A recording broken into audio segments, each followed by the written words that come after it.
The protagonist of this manhwa finds himself dragged into hell by a nasty demon lord. And out of all the things he could have worried about, what he was concerned about most was the demon lord's complete lack of understanding when it came to the concept of consent. You see, just before the day Han Dae-sung could graduate from middle school, he was going about his day, walking like any ordinary human, when he suddenly tripped. Somehow his soul got separated from his body, and he found himself sinking deeper and deeper. The next thing he knows is that he is in hell. He gets scared as his eyes meet ferocious and vicious monsters, locked in brutal combat with one another. The horrifying part is that the losers end up being devoured. Dae-sung somehow stays in hiding and lives without eating for 10 days straight.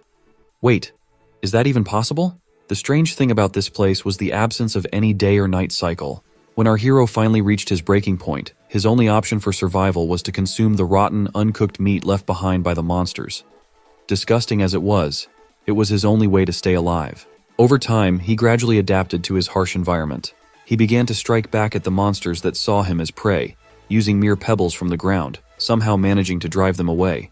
With no other option, he was forced to fight, relying on anything he could find and turning it into a makeshift weapon. Tears fell from his eyes as he missed his mother, and in that moment of grief, he vowed not to succumb to despair. As the days blurred together, a moment came when he decided to bid farewell to his humanity. He started from the bottom, clawing his way up. The meat that once disgusted him now became a rare luxury, something he learned to appreciate for survival. One day, as he was eating, a panel unexpectedly appeared before him. It revealed that he had risen to level 3. At that moment, it all felt like a game. As 7 years flew by, he reached level 24. With this level of strength, he could easily one-shot the creatures that had once seemed like ferocious monsters. After enduring 24 years, he successfully crafted a sword from a stone collected from a dragon knight. However, time did not stand still. It flowed like a gentle breeze. In his 51st year, Dae-sung accomplished the formidable feat of slaying an elder dragon. By his 79th year, he finally found his way to the demon lord, the very creature that had dragged him into this hellish existence, and most importantly, without consent. He effortlessly slashes through the bugs guarding the demon lord's lair, and even the gatekeeper stands no chance against the aged yet surprisingly youthful protagonist. He threatens the guard, demanding that he politely open the gate, or else his remains will be fed to the monsters of this so-called hell.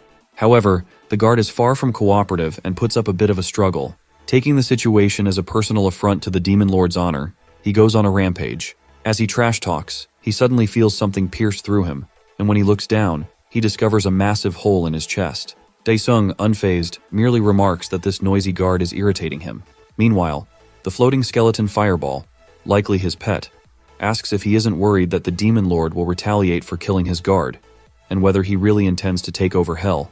However, he dismisses the Fireball's concerns, stating that he has no interest in something like becoming a stupid ruler.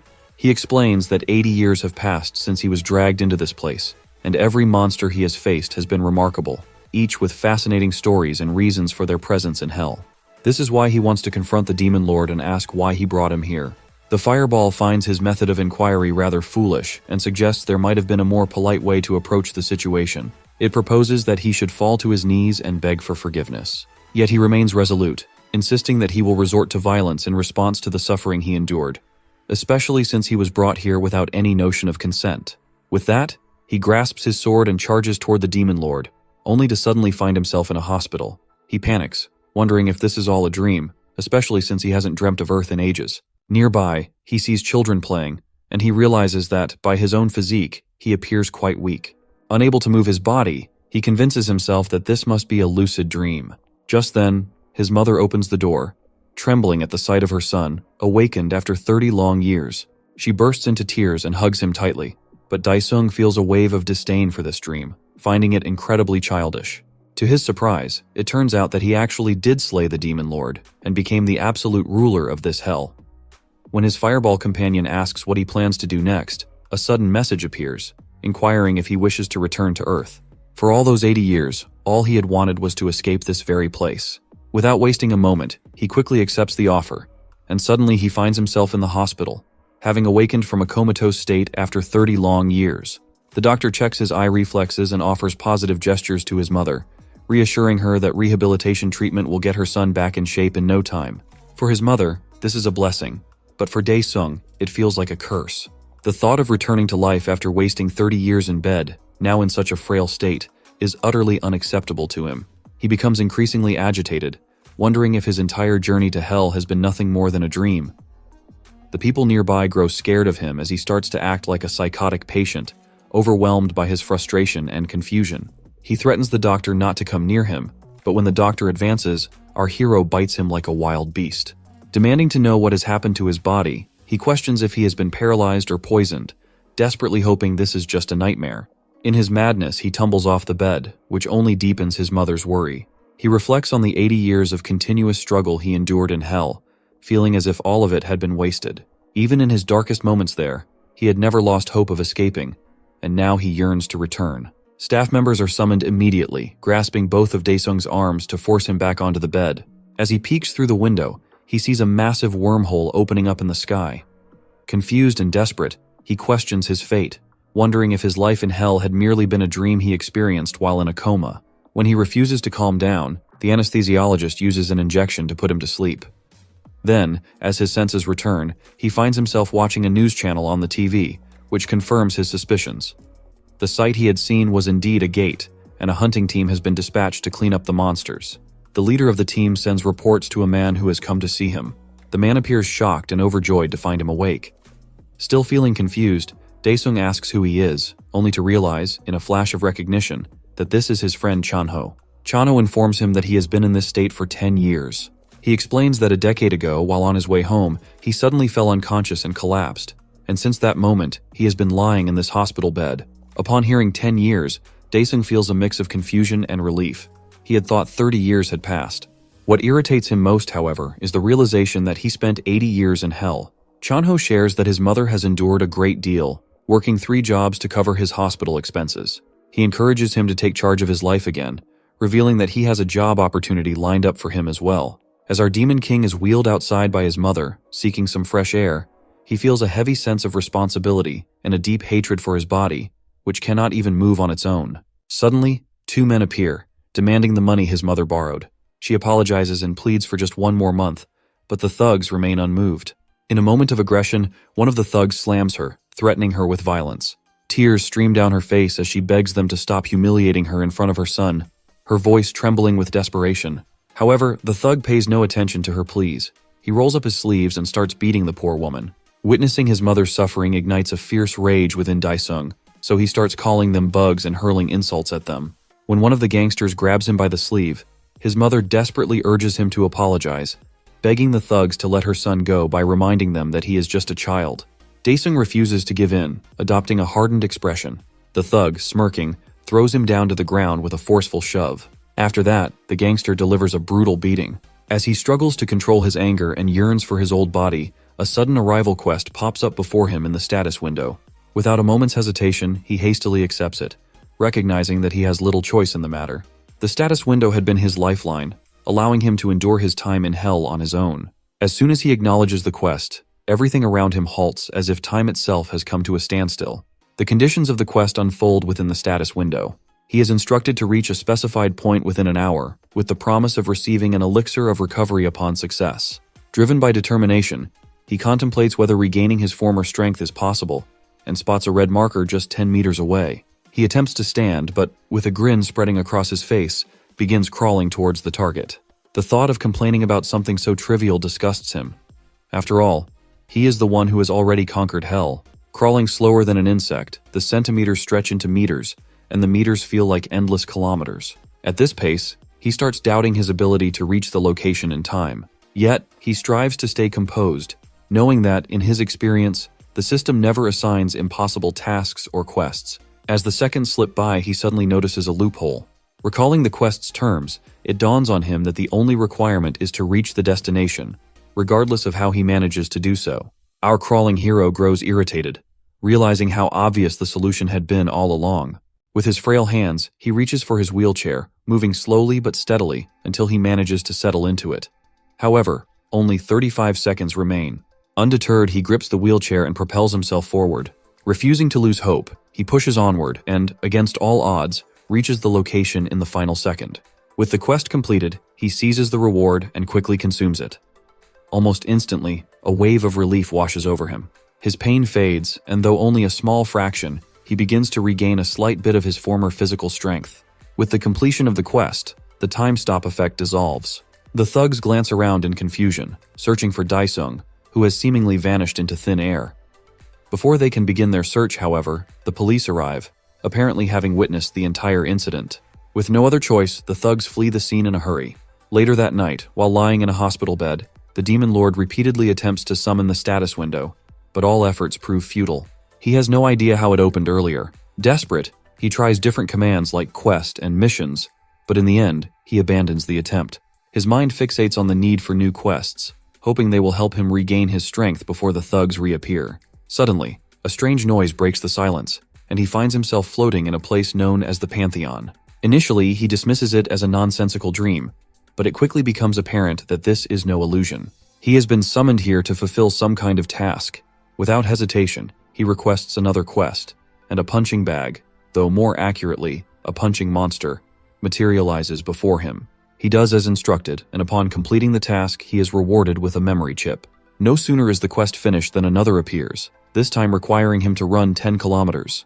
The quests continue to roll in one after the other, and with each completed task, he earns yet another reward.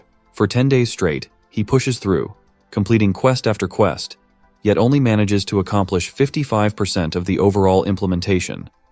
Frustration builds as he tires of these low-level tasks, and he finally demands a proper challenge. In response, the system grants him a new quest, to kill a crying demon. Suddenly, a bolt of thunder strikes before him, and the crying demon materializes. The so-called Demon King recalls how close he came to death when facing this opponent in the past, and feels a rush of excitement at the chance for a rematch. The thunder-covered monster lets out a deafening growl and launches into the duel with a ferocious claw attack. Daesung barely dodges in time, fully aware that a single strike would reduce him to smithereens. He leaps forward, aiming to strike, but the monster effortlessly swats him away, sending him crashing to the ground.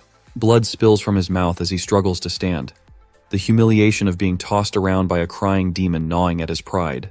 The battle drags on, with Daesung, a demon lord who should be feared as a villain, forced into a frustrating game of dodging. But eventually, his luck runs out, and the demon catches him, gripping him tightly in its claws. In that desperate moment, Daesung recalls how he crushed the monster in their first encounter. He had nearly forgotten that he could summon a sword. Without hesitation, he calls one to his hand and slices through the demon's left claw in a swift, decisive motion. Without hesitation, Daesung shows no mercy, swiftly sending the demon back to where it came from, as though it were nothing more than an insect. With the quest completed, he finds himself back in the hospital room. Morning has already arrived. He opens the window, the sound of which stirs his mother awake. Dazed, she asks who is standing beside her, only to be shocked when she sees Daesung in front of her, his physique now resembling that of a bodybuilder. The hospital staff, responsible for his rehabilitation, are left speechless.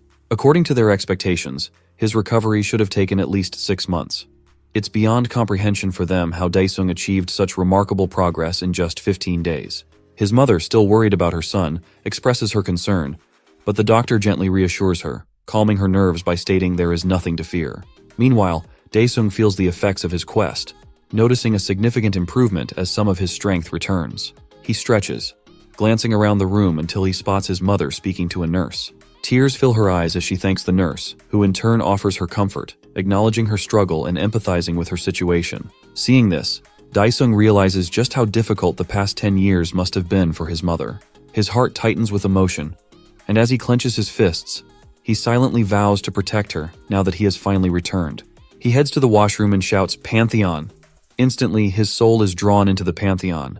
Upon arrival, he asks whether the system can accelerate the implementation process. The system responds affirmatively, allowing him to select the difficulty level for the random quests. Recalling his status as the Demon Lord, he boldly sets the difficulty level to Hell, the highest and most challenging tier available. In response, a dark orb materializes before him. As it shatters, the sight that emerges leaves him wide-eyed in astonishment. Before him stands none other than the absolute ruler of Hell, an exact mirror image of Daesung, but in his full strength. Daesung summons his sword, excitement coursing through him at the prospect of battle. Without wasting a moment, his replica lunges forward, launching a fierce overhead attack. The weakened Daesung barely manages to block the blow, feeling the strain. The replica maintains the offensive, striking from every angle, searching for a weakness in Daesung's defenses. Overwhelmed by the sheer power of his doppelganger, he realizes that the longer this fight drags on, the more it works against him. Suddenly, the replica finds an opening and thrusts his hand toward Daesung, sending him flying across the arena. Breathing heavily, Daesung mutters that the replica feels more like a genuine article at this point. Yet, with a smirk forming on his lips, he seems to have a trick up his sleeve, ready to turn the tide. He activates his skill, blood neutralization, rendering himself immune to his double's attacks. Even when slashed by the sword, he feels nothing and swiftly shifts the momentum of the battle, slamming the replica's face into the ground.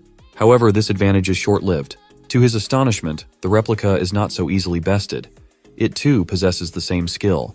The battle resumes with renewed intensity, and soon Daesung finds himself stabbed by the sword, the pain a stark reminder of the stakes. Meanwhile, a cleaning lady approaches the washroom, ready to open the door after receiving no response from inside. Just as she reaches for the handle, she is abruptly summoned to the third floor on an urgent basis. Back in the Pantheon, Daesung feels cornered. The weight of potential defeat presses down on him, and he realizes that if he loses now, all his hard work will have been in vain. Desperation fuels his thoughts as he searches for a way to turn the tide, even if it requires a stroke of luck. He quickly accesses his inventory and pulls out a nutritional tonic, one of the awards he received for completing quests. This potion has the remarkable ability to restore 20% of his stamina. Realizing that 5 bottles would fully replenish him to 100%, he feels a flicker of hope ignites within him. In the heat of battle, he decides to take the risk and chugs down 1 bottle, feeling the rejuvenating effects surge through his body. Interrupted by his fake double, our hero doesn't hesitate and fearlessly launches his fist, disregarding his low health. With his double sent flying by a single punch, our hero's confidence is quickly restored. Without wasting a moment, he pulls out 2 more tonics and chugs both bottles. His double, however, doesn't take kindly to this and nearly catches him with a vicious roundhouse kick. Skillfully evading the attack, he downs a 3rd tonic. They are given no chance to pause as they exchange blows at a speed too fast for the eye to follow. Meanwhile, our protagonist has managed to finish a 4th tonic. Yet, to his frustration, even after recovering significantly, he still can't seem to defeat his doppelganger, who wastes no time in trapping him in a chokehold. A nasty smile spreads across its face as its blade hurtles toward our demon king. As a last resort, our guy executes a 200 IQ plan to completely turn the tables. His double's shredded abs are pierced by the original's blade, leaving it baffled as its own weapon disappears into Daesung's inventory. With a cheeky smile, our protagonist laughs at his previously overconfident doppelganger. Watching it collapse to its knees, he savors the last-second victory his gamble secured. Upon completing the Hell difficulty quest, a blazing blue window proclaims that the user has achieved a 100% implementation rate and that his body is now restored to its peak. As a bonus, he even gains the ability to use the Hell system on Earth. Suddenly, his hospital clothes are torn apart. The sight of his battle-scarred body triggers a flood of memories, reminding our demon king of all the suffering that brought him to this point, giving him a sense of déjà vu. Nevertheless, when he orders the system to return him to Earth, a panel appears, asking if he wants to read unread messages. Upon selecting yes, the messages congratulate him on becoming a monarch. It's explained that after the monarch left, the heavenly beings took control of Hell, leaving the demons trapped. Realizing the implications, our protagonist scoffs at the very Hell that stole 80 years of his life, now asking for his help. With a cheeky grin, the monarch of Hell defiantly flips off his subjects, cursing at them in vengeful satisfaction. He orders the system to exit him from the Pantheon, leaving the hordes of monsters in Hell stunned as they realize their fate is sealed. Back in the hospital, my guy is casually performing insane one-handed vertical push-ups, while his mother and the doctor watch in silent awe. Using his Sherlock Holmes-level deduction skills, the doctor concludes that Daesung has seemingly awakened, but his mother still struggles to believe her son's unbelievable transformation. Despite the doctor's reassurance, she somberly expresses her desire to understand how this could have happened. Eventually, the doctor suggests she visit the Awakener Association, which her son overhears. The scene shifts to our protagonist and his mother in a taxi. As he reflects on her conversation with the doctor, he wonders what his mom might be hiding from him. Adding to his confusion, he gazes out the window, wondering what happened on Earth while he was comatose. When they finally return home, his mom mentions she'll be back soon and leaves. Entering the house, he is surprised to find a girl with cotton candy hair taking money out of a drawer. He racks his brain, trying to recall who this mysterious girl could be. Just then, his mother rushes in, breaking the awkward silence. She reveals the girl is Han Jisoo, his sister. The realization dawns on him that the girl he couldn't recognize this whole time is his own sibling. Noticing her bratty daughter taking money again, their mom is visibly annoyed as Jisoo ignores her and gets ready to leave. Meanwhile, our big brother is still reeling from the shock of not recognizing his only sibling. As she brushes past him, His sister bitterly reminds him of how the last 10 years have been hell for their mother and her. Daesung looks down somberly, regretful that he couldn't do anything to help. As she heads out, their mom asks her to at least say where she's going. Then, a loud voice catches everyone's attention. Once again, the debt collectors have returned. They threaten to break in if the door isn't opened on the count of 3. Everyone goes silent, but our boy is furious, ready to dish out some revenge.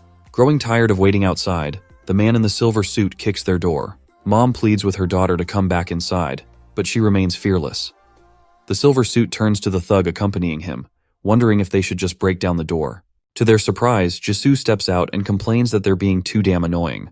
Momentarily speechless, the silver suit concludes she must be the daughter. Seizing the opportunity, he angrily rushes into the house, while his ugly, lecherous partner leers at Jisoo. Their mother, trembling, profusely apologizes as she takes cash out of her purse. But a moment later, the money is in the air as the silver suit, furious at the measly sum, viciously slaps her, knocking the frail woman to the ground. Witnessing his mother being mistreated, our hero, seething with rage, launches the silver suit flying with a single satisfying punch. The fat and ugly thug asks what's happening while the once arrogant man in the silver suit cries to his daddy about being bullied. The thug can only stare in shock as our demon lord thanks them both for conveniently coming straight to him. After a brief taunt, the thug is seized by the jaw as our guy prepares to deliver a much-deserved beatdown on behalf of his mother. He smacks the thug in the face, not 5, not 10, but 100 times before the brute collapses to the ground in pain. Beaten and bloodied, the thug spots a wooden chair. In a desperate move, he grabs it by the leg and tries to smash our boy. But like a total badass, my guy punches right through the chair, sending the thug flying into the wall and landing next to his partner. Panicking, the man in the silver suit pulls out a dagger and mocks our boy. Unfazed, our protagonist calmly grabs the guy by the wrist and twists it savagely, like Play-Doh in vengeance for striking his mother. The man cries out in agony, clutching his now useless floppy hand. The ugly fat thug warns him he won't get away unscathed.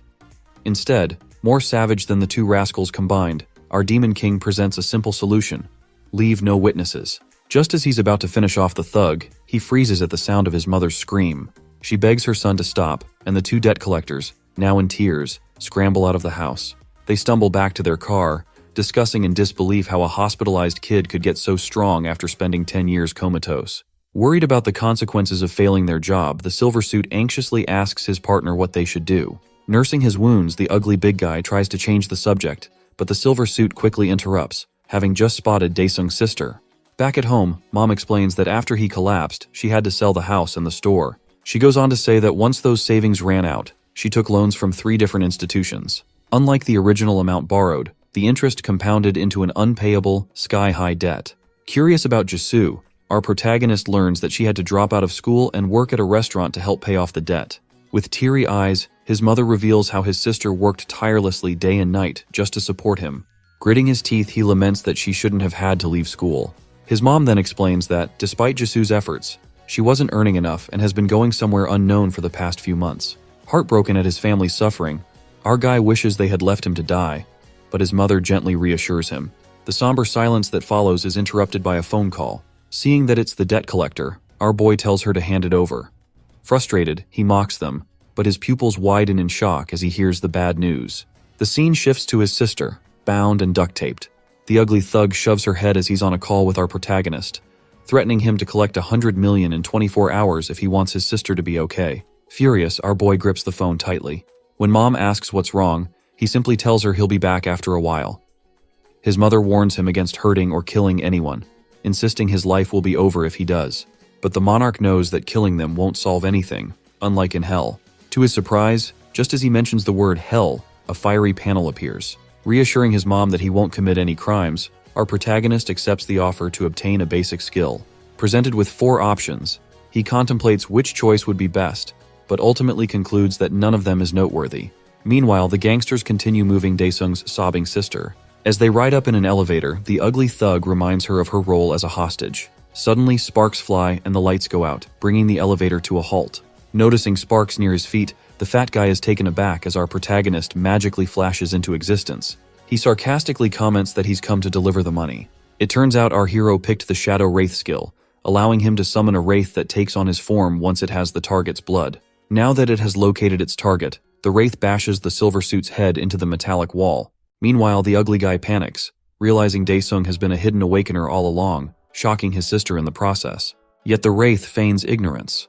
When the elevator doors finally open, the fat guy stumbles out, announcing to the gang members that an awakener has broken in. But before he can say more, a swift strike to his nape sends him crashing to the ground with a loud thud. Insulted on their own turf, the gangsters grab their weapons. The wraith menacingly welcomes them, and the first guy steps up to attack. However, he quickly finds himself teleported behind him, receiving a kick that knocks him unconscious. Thus, Electric Daesung wreaks havoc on the mob. Now the last man standing, he approaches Jisoo and checks if she's alright. He quickly removes her restraints and tape and urges her to go home. But she reveals her concern for her dear brother. With a cool aura, he assures her that he will come to see her after finishing his business. So, as the elevator door closes on her, the wraith prepares for another beatdown. Grunts of pain echo throughout the halls, where only unconscious bodies are visible. It appears that our hero climbs the stairs, clearing each floor one by one. As he nears another group of gangsters enjoying a smoke, he jokes that everyone is so weak that the lack of challenge frustrates him. Irritated by the insult, like all the previous gangsters, they get absolutely demolished. One of them calls their boss, a man covered in tattoos that span his gigantic muscles. He answers the phone, berating his subordinate and reminding him never to call when he's relaxing in the sauna. However, the panicked gangsters insist that he come quickly. Being ordered to come infuriates the boss even more, but as he hears his underling getting knocked out, he realizes something is wrong. Rising from his seat, he clenches his giant fist in frustration, crushing his phone. Talk about a waste. Meanwhile, back at the gang's headquarters, numerous bloody bodies lie on the ground. The Shadow Wraith approaches another member, who begs not to suffer the same fate. However, a wall suddenly explodes open. Caught off guard, Electric Daesung turns to see a giant man grasp his face, immediately smashing his head into the ground. The boss expresses his rage about Daesung's mess. Meanwhile, our hero reflects on how his mother and sister aren't even surprised by his powers, realizing that others like him also exist. His Shadow Wraith powers allow him to retreat safely. The boss is shocked to see the guy dusting himself off in front of him, causing all the chaos alone. The Shadow Wraith questions whether the boss is also an awakener. The boss proudly grins, promising to send our boy to hell. Hearing the all-too-familiar word, our hero narrows his eyes at the muscular monster, whose clothes burst from his physical enhancement. Not caring about his size, as always, our hero bashes the boss's face and taunts the giant weakling. Lying caved into a wall, the boss denies being defeated so easily and angrily gets up to launch a counterattack. But he is promptly humbled by a kick to his chiseled face. With a flurry of kicks, our guy gives the boss a beatdown, explaining what true hell is and how much misery it causes. Meanwhile, the giant man can only think of surviving and asks for a timeout. With his soul shattered, the muscular gangster offers money and everything he has in exchange for his worthless life. Hearing about the money piques my guy's interest. He questions the boss about the gang's safety. After pointing our protagonist toward the closet with the safe, the boss flees like a crying little girl, finally reaching his white car in the parking lot. Thinking he is safe, the boss rambles about how he will make sure to hunt our boy down. But his nemesis creeps up, whispering that he forgot to ask for the safe's password. Even as the boss goes crazy from fear, the Shadow Wraith torments him one last time, saying he can be reached anytime, anywhere. Later, money magically falls out of a portal in front of our protagonist, totaling over 500 million. Our hero grins like a greedy goblin at all the things and apartments he can buy with it. He walks into a mall and becomes captivated by a newly launched folding phone, which the shopkeeper mentions is priced at 2.99 million won. His curiosity piqued, and he checked out another model, one that resembles the Samsung Z Flip. The shopkeeper, hoping to ease the purchase, suggests an installment plan, but Daesung, without hesitation, slaps 5 million won on the counter and buys both models outright. The shopkeeper, with an air of suspicion, accepts the money as though he has either swindled someone or charged more than the fair price. Our devil arrives home, casually dropping off his shopping. When his mother calls him to join her for a meal, he replies that he needs to head out. Before she can inquire where he is going, he has already disappeared. In reality, he has been invited to dinner by his friend at a restaurant. Chanho is visibly taken aback by Daesung's transformation, as his physique has significantly changed since their last encounter just a few days prior. The two begin their meal by sharing a drink. Chanho initiates a conversation, asking Daesung about his future plans, reminding him that they are no longer the carefree school kids they once were. Daesung, however, steers the discussion in a different direction, inquiring how many apartments could be bought with 500 million won. Chanho, momentarily surprised, questions if Daesung truly has that kind of money, but quickly shifts to discussing the current state of inflation. He explains that, unfortunately, such an amount would barely be sufficient for a lease on a modest apartment located on the outskirts of the city. This revelation unsettles the demon lord, and he anxiously asks how much it would take to buy a place in the city. Chanho informs him that it would cost at least 2 billion won, then urges him to relax, reminding Daesung that the world has changed drastically since he fell into a coma. Shifting the conversation, Chanho gets to the heart of the matter, asking if Daesung is awakened. Daesung responds that to confirm such a thing, he first needs to understand what awakened actually means. As they exit the restaurant, Chanho explains it all. He begins from the very start, recounting how, shortly after Daesung's coma, mysterious portals known as gates started appearing everywhere. At first, the portals were seen as a minor threat and were kept under control. However, things took a dark turn when monsters began escaping from the gates, flooding the earth in what became known as a gate fracture. These monsters wreaked havoc, sparing no one in their path. Humanity fought back, but soon discovered that their man-made weapons were utterly ineffective against such foul creatures. Daesung, unable to contain his curiosity, interrupts, asking if not even guns or cannons could harm them. Chanho confirms that it's safe to say normal weapons did nothing. He then continues, explaining that, over time, a new type of weapon was discovered. Special weapons, known as aura weapons. These new weapons, crafted from monster byproducts, proved effective against the creatures. Those capable of wielding them became known as the Awakened Ones, heroes who stood at the forefront when humanity faced near extinction. The saying, "necessity is the mother of invention," rang true as mankind adapted to survive. In an attempt to show off, the demon lord pulls out a cutting-edge foldable phone from his arsenal, trying to impress Chanho. But his confidence shatters when he learns that such phones are now being given away for free, realizing he has been scammed. Overwhelmed by embarrassment, Daesung quietly keeps the matter to himself, choosing not to reveal to his friend just how much he actually paid for it. Chanho shifts the conversation back to the topic of awakeners, telling Daesung that even if he doesn't use an aura weapon, he can still harness the aura to strengthen his body. He then points out that he's heard not only about Daesung's improved physique, but also that he recently gave a notorious thug group quite the scare. Daesung, with a hint of bluff, asks Chanho if he would still offer him money and have the same attitude toward him if he weren't an awakener, subtly revealing his intentions to exploit their friendship. Chanho's temper flares, but before their argument can escalate, a gate fracture suddenly occurs above them, and monsters begin pouring out into their midst. As the monsters strike their wooden weapons against the ground, the earth trembles violently, resembling an earthquake. The sheer force sends waves of fear through the nearby citizens, causing them to tremble in terror. The monsters unleash menacing growls, sending humans into a panic as they flee for their lives. Daesung, however, doesn't recognize these creatures, finding them distinctly different from the ones he had encountered in hell. Wasting no time, Daesung slams his foot into the ground, breaking off a chunk of the road and hurling it toward the approaching monsters. But before the debris can strike, a shimmering shield materializes, blocking the attack. Chanho quickly reminds Daesung that such weapons are ineffective against these creatures. As one of the monsters closes in on them, Chanho shuts his eyes, convinced they're finished. But the sound of splattering blood forces him to open them again, only to find the monster beheaded, with Daesung standing tall. He had proven, through sheer force, that bare-handed attacks could take these creatures down. Chanho can hardly believe his eyes, but as he watches Daesung effortlessly take down an entire group of monsters, he starts to wonder if his friend has awakened to B-class. However, he quickly realizes that now is not the time for such thoughts. He shifts his focus to the safety of the citizens around them. As panic grips the crowd, he raises his voice, urging the terrified people to follow him, assuring them that he knows the way to safety through the sewer system.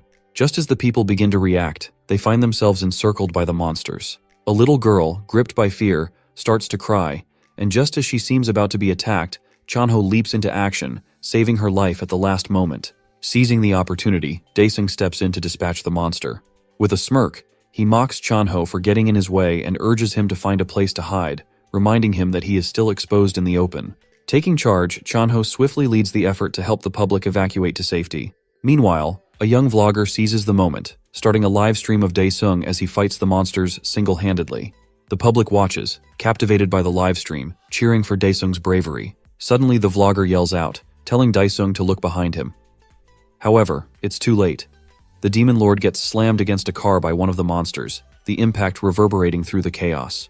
The vlogger, smirking and laughing, is only focused on his content and views, knowing that a hero getting slammed makes for compelling footage that will surely attract attention. Meanwhile, the crowd manages to escape into the sewers. Chanho reunites the little girl with her mother, who embraces her tightly, tearfully apologizing for the separation. A man turns to Chanho and asks if he plans to go back, leaving him torn.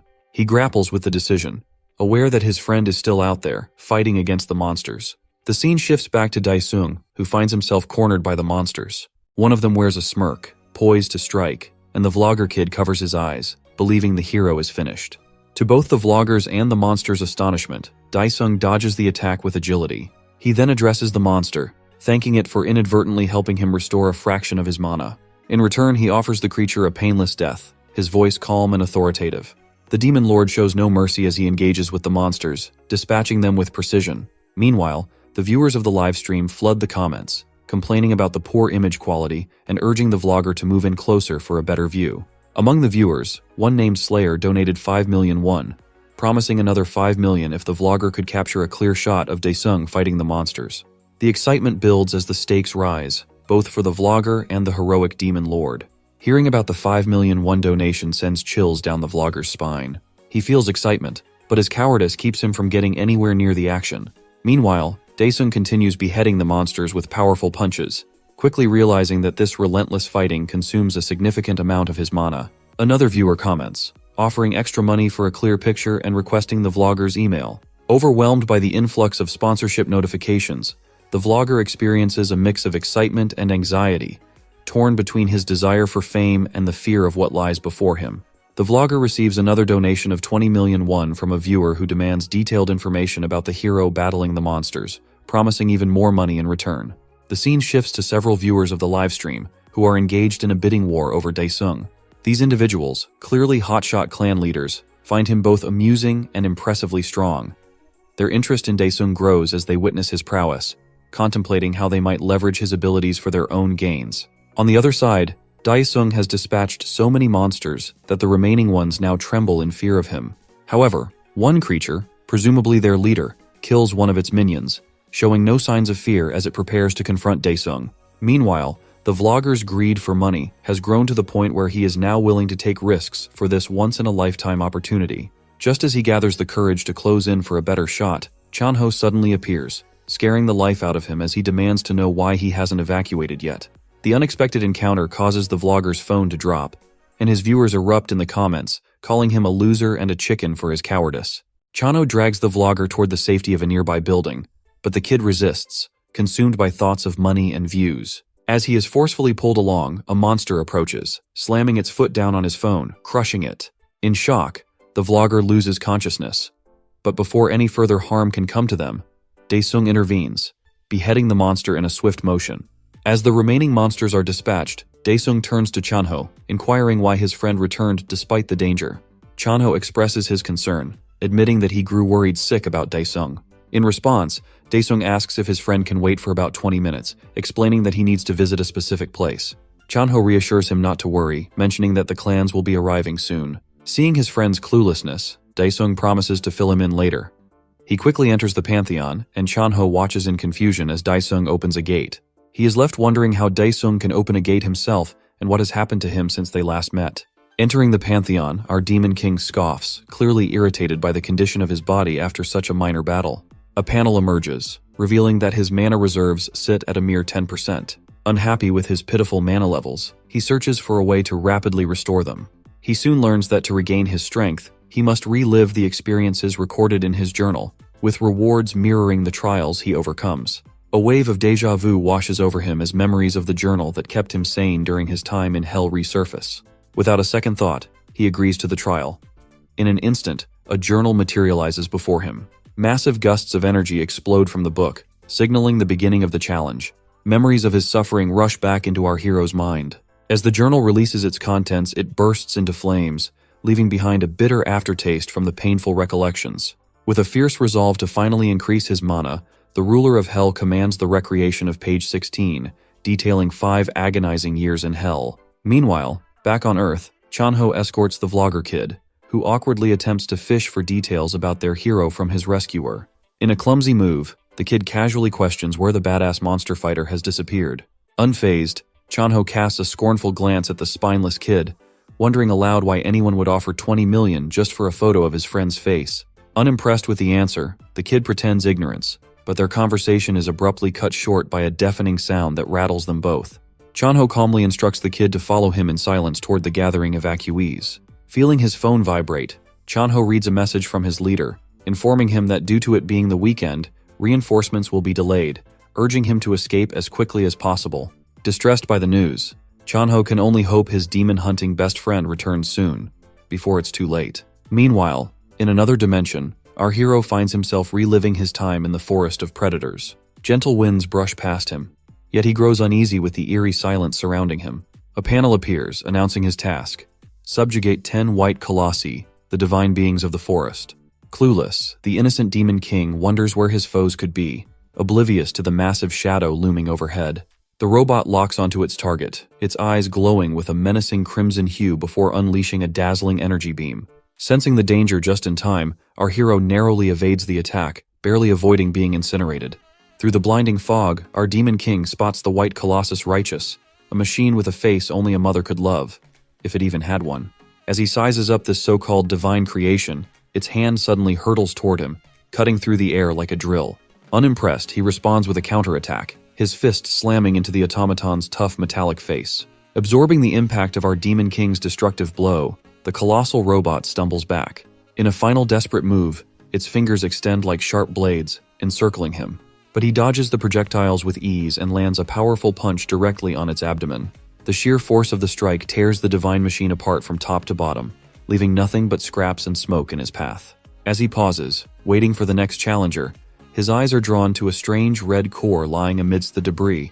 Meanwhile, back on Earth, Chanho and the vlogger kid arrive at the rooftop, only to be met with the gory sight of slaughtered bodies scattered all around them. Mortified, Chanho notices a gravely injured man still clinging to life. He and the vlogger kid rush over to check on him. With trembling lips, the nearly dead man tries to warn Chanho about the threat behind him. Confused, Chanho turns and finds himself face to face with a giant goblin monster wielding a massive wooden club just a few feet away. Concerned about the injured guy, the vlogger kid suggests they move him, but Chanho dismisses the idea, stating the man's time is long gone. He warns the kid from making any wrong moves, so the cowardly boy turns to look at the threat he should be so wary of, instantly scaring the crap out of him. Seeing the frozen kid, Chanho tells him to wake up if he isn't intent on dying. With a deafening roar, the giant monster leaps into the air, ready to crush them. But for now, let's revisit the Pantheon, where the ruler of hell is analyzing the giant red ball. It appears that the divine machines can rebuild themselves, becoming stronger and more adapted against their opponents. Numerous panels appear to elaborate on the irritating feature in detail. Quickly catching on, our hero dashes and punches the core, but almost like jelly, his attack is easily repelled. At 3% restoration, he lands atop the core, visibly irritated. With a powerful, rage-fueled punch, he manages to produce only a few sparks of red lightning. Despite the Monarch of Hell's relentless blows, the core's recovery continues smoothly, undeterred. However, as the restoration nears 70%, error alarms begin to blare. Just as our guy prepares to deliver a final decisive blow, a laser beam whizzes past, barely missing him. He turns, realizing that he's been surrounded by other robots the entire time. The Colossi, in a well-coordinated assault, fires from all directions. Dodging the barrage with ninja-like agility, he becomes aware of the dire situation he's in. To make matters worse, the core silently advances to 98% completion. Regardless, the ruler of hell refuses to give up. Pushing through the chaotic onslaught of lasers, he manages to reach the core and obliterate it at the very last second. Frustrated by the unfair matchup, our hero decides to dig through his memories for a solution. But before he can fully process his thoughts, a searing headache suddenly overwhelms him. By some stroke of luck and a touch of plot armor, the robots ignore his opening. Thus, with memories of his past experiences flooding back, he comes up with a plan to give these ugly machines the beating they deserve. Meanwhile, back on Earth, Chanho and the vlogger kid make a desperate run for it with the monstrous creature looming overhead. The two split up strategically, leaving the oversized brute confused about which one to pursue. Their plan is to loop back and re-enter the building, where the oversized, uglier cousin of the Hulk can't follow. Despite the monster's massive arm reaching in an attempt to grab them, they manage to slip through, giving them a brief moment to catch their breath. When the creature eventually gives up, Chanho seizes the opportunity to make a break for it while he still can. On the other hand, our hero is busy leaping and darting between the divine machines in the other dimension, barely avoiding their relentless laser beams. His objective is to cause as much commotion as possible, drawing the attention of every nearby automaton. Once he's seemingly accomplished his goal, he runs far away from the swarm of heavenly beings, landing in an empty area of the forest. He finally stops, allowing the enemies to lock on and charge their laser attacks. But suddenly, one of the colossal robots falls to its knees. Ignoring their ally, the others prepare for their attack. But our demon lord sits cozy and flips a bird to the brain-dead machines. One by one, the lined-up group of machines topples as the swamp whale reveals the reason behind the forest's name. A giant jaw emerges from the ground and devours the divine machines lined up one by one. Reliving his horrible memories, our boy casually watches from afar as the behemoth of a whale completes the challenge for him. With all 10 heavenly beings defeated, a congratulatory panel appears. In return, he receives his new rewards, enhanced physical abilities with boosted mana reserves and the Dagger of Judgment. As the weapon materializes before him, he inspects its special ability. The system elaborates that the dagger works like a remote-controlled airplane in a 100-meter radius. Now that's a cool birthday present. After testing out his cool new weapon, the ruler of Hell decides to return to Earth. The scene shifts to a news broadcast from when the gate first opened. The anchor solemnly reports on the tragic fracture that has claimed many lives. He consults a pale professor, who looks like the uncle who brings politics to birthday parties, for a solution. The man points fingers at the Awakeners Association, claiming they are to blame for the disaster. He remarks that they take too many vacations and just put off problems when there's a shortage of hunters. He stresses that fractures do not care if the hunters are chilling in Hawaii or on duty, so they should be held liable. We then see a guy with a man bun watching the news on his phone, annoyed at the professor. Frustrated, he comments that the association hunters are paid peanuts compared to the clans. Hearing his partner's whining, the team leader next to him tells him to focus on making results right now, or they could lose their jobs. But their conversation is cut short when they hear breaking news of a certain awakener having single-handedly dealt with the monsters. Back at the disaster site, Vlogger Boy and Chanho hide in a room, anxiously awaiting a rescue squad. Suddenly, a series of loud noises grab their attention as the entire room begins to tremble. They cautiously attempt to peek outside, but before they can fully grasp the situation, the roof collapses, scaring the daylights out of them. Overwhelmed with fear, Chanho wonders if their time has come, but turns out, it's just a starving Daesung standing triumphantly on the extra-large Hulk's beheaded remains. Chanho is delighted to see his friend when he most needs him. Despite his terrible condition, our boy smiles coolly. Noticing something off, his bestie asks if he's okay. Groaning in pain, the ruler of Hell commands the fast food kid to cook up some meat for him. The two stare at him, speechless, going crazy about him wanting to enjoy a grilled burger in a do-or-die situation. With no chicken in stock, our demon connoisseur analyzes if the monster meat is edible. He begins chowing down, making the other two nearly bend over and heave their empty guts out. Fortunately, a soldier shows up, making the Vlogger Boy euphoric that he will survive. While our hero silently enjoys his meal, the soldier ignores the boy, viciously expressing his gratitude to him and states in awe. Before he can realize it's monster guts, Chanho comes in and distracts the soldier. Introducing his pal, Chanho pulls away our hungry hero and urges him to eat his fill later. Unexpectedly, the soldier changes his attitude and explains they can't simply leave. So Chanho proudly brings out his clan ID card. Seeing the man's clan swag, the soldier smiles, ready to escort them to safety. On the other hand, elsewhere, the man bun guy is busy emptying his guts after seeing the mutilated monster remains. Annoyed, the team leader shouts at him to find survivors instead of curling up on the ground like an insect. Man bun dude immediately talks a soldier into entering the restricted area, since he's an association hunter. Meanwhile, the graceful team leader ponders over what kind of monstrous guy can tear up corpses like this. The scene shifts to the boys in Chanho's car. Our hero's best friend suggests that they sleep at his apartment, but being a family man, our boy stresses he needs to see his family. The best friend reminds him that his family would be terrified if he visited them in his current state. Taking a short look at himself, the ruler of Hell decides to settle on a call with his mother, and the two leave to enjoy some freshly fried chicken. After cleaning up, of course. They finally reach Chanho's apartment, and my guy is impressed by its extravagance. After he cleans up, the two sit at the table with multiple expensive dishes lined up. Curious, our protagonist recalls his friend telling him about the insane money hunters make. Chanho affirms. But he also adds that hunters are scammers considering how much they're paid. When asked if he wants to become a hunter, my guy answers with a grunt while devouring a chicken wing whole. Slightly perturbed, Chanho informs his friend that he would be pretty high rank if he gets himself appraised. He adds that with his insane power, our protagonist would not be less than A rank. Confused by the terminology, Chanho explains to him that a better rank just means that he can join the big clans. Regardless, he points out that the monthly income is crazy high. Intrigued, Daesung asks if there's a rank higher than A. So Chanho reveals that there are only 5 of them, of the 200 million awakened worldwide, the S-rankers. Grinning mischievously, Chanho jokes that his best friend shouldn't dream of becoming the 6th S-rank. Claiming that A rank is great enough, he probes again if our hero intends to become a hunter. Agreeing, Chanho promises to help with everything, and the two bros toast to the occasion. The scene transitions to some mobsters eating in a fancy restaurant. A strange guy with long hair repeats his words to a bald gangster who is terribly scared of him. The guy repeats himself, wondering if he is correct that a whole organization was taken down by the single hooded boy on his tablet. Wiping his lips elegantly, he jokes that it truly is embarrassing. The brown-haired man, manager of the Hongma clan, Lee Seok-woo, gets up and asks why Baldy didn't run away and come crying to him, one of the good guys. Baldy begs, trembling intensely as the guy puts his hand on his shoulder. With a chilling look on his face, he then asks if Baldy is vibrating because of the dead body across the room, making the gangster sweat bullets. Tearing up, Baldy pleads with Seok-woo not to execute him like the body lying just a few meters away. Gently petting Baldy's head, Seok-woo calmly explains that all he cares about is the stolen money. He makes it clear he plans to take the gang's hidden stash as well, but Baldy, paralyzed by fear, plays dumb. Terrified, Baldy remains silent as Seok-woo quietly decides his fate. Unexpectedly, the long-haired man steps away, claiming to trust Baldy's word.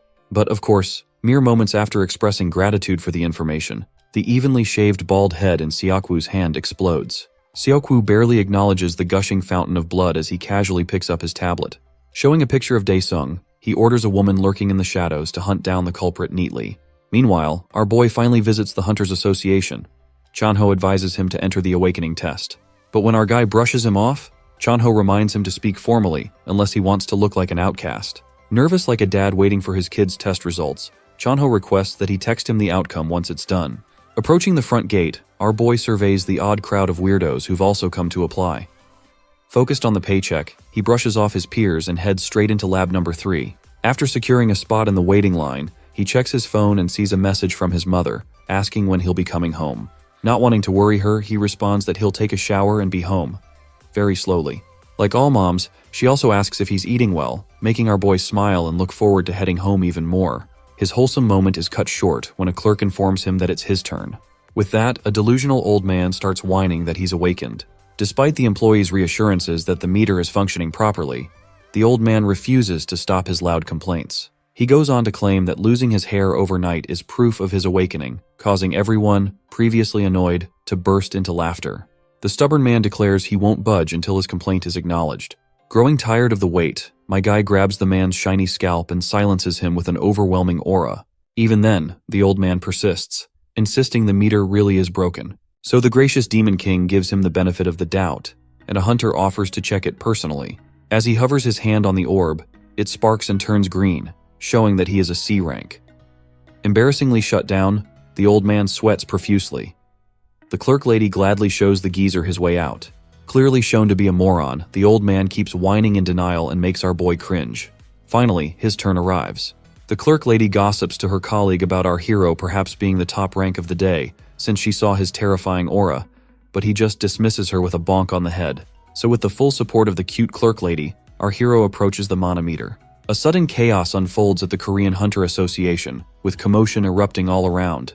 The branch manager begins receiving urgent calls, directing him to visit examination room 3 on the 6th floor immediately. Growing suspicious at the abrupt nature of the call, he wonders if perhaps a 6th S-rank hunter has awakened. However, he quickly dismisses the thought, considering it impossible. Upon reaching the 6th floor, he makes his way to examination room 3, only to find a large crowd already gathered there. Pushing his way through the throng of people, he finally sees what has caused the disturbance. The crystal meter orb is shattered, resembling the fractured shell of an egg. The manager grows anxious and immediately seeks an explanation from his employees about the situation. The staff quickly fills him in that a man named Dae-sung had placed his hand on the crystal ball for examination. At first, the colors within the orb flickered unpredictably. Then, without warning, it exploded in a burst of smoke, leaving both staff and onlookers in sheer confusion. Frustration builds within the manager as he responds, insisting the explanation could be as simple as a defective meter. However, the staff points out that they used 3 different crystal meters, and each had met the same fate. Hearing this, the manager concedes, realizing it is impossible for all of them to be faulty. Meanwhile, our boy anxiously hopes he won't be asked to compensate for the 3 shattered crystal balls. With that worry on his mind, he turns to the manager and inquires about his results, only to be met with the manager's confusion. The manager then informs Daesung that continuing to use additional meters could lead to the same explosive outcome. He mentions that this is the first time they've encountered such an unusual situation, and because of this, they would have to make a borderline judgment. He goes on to explain that in cases where the crystal ball fails to provide a proper assessment, the results of the license test alone will suffice to evaluate him. Normally, the test would be just one part of the rank determination process, but in Daesung's case, it will serve as the sole deciding factor. Daesung, still unsure, questions the reliability of the license test. Before anyone else can answer, a staff member steps in with a detailed explanation of how the examination system functions, assuring him to ease his concerns on that matter. With nothing else left to do but wait, the Demon Lord gives a nod, accepts their proposal, and quietly takes his leave.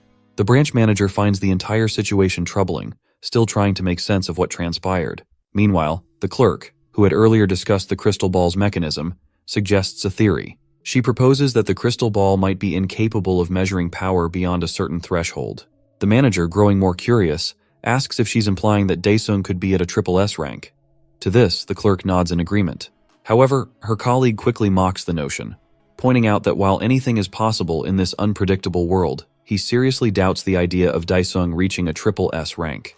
The scene shifts to Daesung as he steps out of the Hunter Association building, his thoughts still on the events that just transpired. His phone rings, and it's his friend Chanho on the other end. Daesung informs him that he's been given borderline status for the time being. Finding the situation odd, Chanho asks if the meter got stuck. Daesung, with a hint of amusement, explains that it actually broke for some reason. Knowing Daesung's tendency for chaos, Chanho jokes about whether he's been messing around, but quickly dismisses the idea, figuring it shouldn't have been possible. Daesung assures Chanho that he followed the instructions carefully, placing his hand on the meter just as he was told. At this, Chanho retorts, mentioning that he had a gut feeling something strange would happen from the start. Daesung promises to share more details about the exam later, and with that, the call ends. Moments after hanging up, however, the Demon Lord's sharp, horned senses kick in. He immediately detects the presence of a sniper positioned far away, finger already resting on the trigger, aiming straight at him. The sniper lady mumbles about Daesung, noting that he does not appear strong at all. She feels confident that he will be finished with just one bullet, despite his supposed strength. However, just before she can pull the trigger, she notices something amiss and becomes taken aback upon realizing she has been discovered. It feels impossible to her, as no hunter has ever managed to spot her before. Daesung points to his head, his face reflecting anger, and urges her to take a look. The sniper experiences fear, for not only has she been noticed, but Daesung's voice now reaches her from this distance. She trembles in fear but quickly gathers herself to pull the trigger. An explosion erupts and the sniper feels a surge of happiness, confident that she has succeeded in the murder. However, as the smoke begins to clear, Daesung stands there, completely unscathed. Despite the sniper lady using an aura bullet, it appears utterly ineffective. Feeling scared, she contemplates a retreat. Yet, just as she turns to run, Daesung sends his dagger weapon, stabbing the assassin in the leg and causing her to trip over. As the sniper lady turns her face, her target stands directly in front of her, reminiscent of a scene from a horror movie. Daesung bluffs, claiming that the bullet struck him on the head but could not possibly kill him. In response, the sniper lady swiftly draws a gun, pointing it at him, and demands to know where he has come from. The Demon Lord speaks nothing but the truth, stating that he hails from nowhere but hell, yet the lady would certainly not accept this reality. Overwhelmed by fear and anxiety, she fires multiple aura bullets at Daesung, hoping to see him die. Suddenly, he reappears behind her, catching her off guard with his unexpected presence. She finds it incomprehensible, as she is certain her target collapsed, yet he stands there, completely unscathed. Our boy grabs the lady by her neck, throttling her, and slams her against the wall. He uses his power, enveloping the lady in a demonic, sluggish material that terrifies her. As she faints, Daesung clarifies that he has no intention of killing her. He picks up the bullets and searches for the lady's belongings in search of clues. Then, he places the bullets onto her head, forcing her to regain her senses. Covered in sweat, the lady screams out, overwhelmed by the disgusting hands emerging from the creature summoned by Daesung. Daesung adopts a gang leader persona, demanding that the lady answer all his questions peacefully if she wishes to live. Spotting family pictures in her luggage, he questions her about who sent her to kill him and his family. Feeling anxious, she realizes she cannot disclose anything about the Hongma clan. However, she suddenly recalls a gangster who has gone missing and seizes the opportunity to use his name, telling Daesung that it was Kim Seong-hyun who sent her. She elaborates that Kim Seong-hyun is the same noob whom Daesung had smashed a while back in the private loan organization, arguing that he has robbed his safe. In exchange for his location, she pleads for her freedom. In response, Daesung throws a bullet at the lady, piercing a hole in her shoulder. She comments that she has done as he asked and has told him everything. Our boy maintains his gangster act, arguing that it is quite suspicious for an assassin to provide sensitive information so easily, sensing a grain of salt in her words. The lady, drenched in fear, realizes she has made a mistake by being so hasty. Daesung politely inquires once more about who ordered the murder. She thinks to herself that she has already failed the request, and even if she were to survive this encounter, the psychopath head of the Hongma clan would certainly kill her. Considering her death inevitable, she shouts that she will never reveal this information, even if asked 1,000 times, and attempts to commit suicide. However, before she can do so, our gangster fires a bullet, punching a massive hole through her body trunk. The assassin lady coughs up blood and collapses, dead. Daesung grows irritated, realizing he could not uncover who was behind all of this. He then gazes at her lifeless body, contemplating ways to dispose of it. He recalls an item he possesses that could prove useful, yet he is reluctant to use it. Instead, he sifts through his journal memories, searching for any relevant recollections about the dead keyword. After scanning 134 pages, he opens a portal to the Pantheon. Fully aware that this area should be off-limits due to nearby gate fractures, he nevertheless decides to cover the body. Covering the body with a blue cloth, he steps into the Pantheon. Upon entering, he is welcomed and requests the system to recreate the 134th page of the journal where the soul prison is recorded. As he sifts through his memories, he recalls that the soul prison was the primary weapon of one of the 15 rulers of the states in Hell, known as the Ghost King. He recalls his fight, remembering that the weapon he acquired is an artifact capable of summoning the dead when imbued with one's own blood. Initially, when our protagonist obtained this item, he thought it would be incredibly useful. However, to his dismay, the commander he summoned turned out to be far too weak to be of any real assistance. As the 198th day of the 67th year is recreated, he considers that this item might prove useful for disposing of the bodies. Our hero finds himself in front of the River of the Dead. He recalls that the Ghost King's territory lies on the other side of the river. The last time he saw this river, there was a boat available to cross it, but this time, there was nothing at all. Thinking of swimming across the river, he realizes that it is impossible. Even a single dip in the water is enough to disintegrate a person's body. As he contemplates how to reach the opposite end, the first part of the quest begins as many small heavenly beings, resembling heavenly insects, swarm toward him. These bugs, known as righteous white pillars, begin firing toxic sludge balls in his direction. Daesung expertly dodges the attacks, wondering if defeating these monsters will earn him a boat as a reward. He draws his weapon and slices through one of the bugs. As the creature is killed, it explodes, releasing numerous poison bombs, each resembling a poison bullet. Deciding against dodging the attacks, he wards them all off with a simple barrier. However, he finds the process annoying and slow, dealing with the bugs one at a time, and he swiftly targets another one approaching him. He then dashes forward, instantly slaying the rest of the bugs, slashing through all of them with ease. Upon completing the quest, he receives 50% of the implementation rate, and is awarded an armor type called the Vermin's Blessing. The status of the armor reveals that it makes its user immune to the energy of the dead, suggesting that he might be able to swim while wearing it. Without wasting a second, he dons the armor and swims across the river. A notification appears, informing the demon lord that his swimming skills are admired by the demon beasts of the Pantheon, who express their apologies for not being more helpful. This only serves to irritate him further. He quickly reaches the Ghost King's territory, and to his surprise, he discovers that the undead castle has vanished into thin air. Another notification pops up, with the demon beasts apologizing for the disappearance of the castle, which only aggravates Daesung further. He contemplates whether completing some side quests might lead him back to the castle. Just then, a long architectural structure known as the Heavenly Obelisk appears before him, featuring a gate at its base. Just as he wonders when the next quest will begin, a system window opens before his eyes, requesting him to kill 1,000 heavenly creatures within 2 hours to complete the second quest. As this message appears, a monster materializes before the demon lord, and he instantly recognizes it as a commanding general. Assuming they are demons, he shouts at the monsters to kneel before their lord. However, another notification pops up, informing him that the demon beasts are sorry for the betrayal of their companions. As the monsters begin running toward him, he kills several of them but notices that they are missing their cores. He wonders if the architectural pillar is the culprit behind this anomaly. He activates blood neutralization, transforming himself into a half-human, half-demon hybrid, boosting his stats and skill attack power by 300%. With this newfound strength, he dashes forward, taking down large groups of the commanding generals as he moves through them. However, when he reaches the vicinity of the pillar, he considers that it might be more effective to destroy it from the inside. He runs toward the gate and enters the tower, killing all who stand in his way. In mere seconds, he destroys the entire structure. As the tower crumbles, the suspicious coreless demons disintegrate, vanishing into thin air. With this, the second quest comes to an end, and the implementation rate of the soul prison is completed. He receives 2 orbs as a reward, one purple and one orange. He thinks that one of them must be a reward while the other could be an implementation item. He collects the purple orb and checks it first. To his delight, it turned out to be the weapon he was seeking. It grants him 3 skills.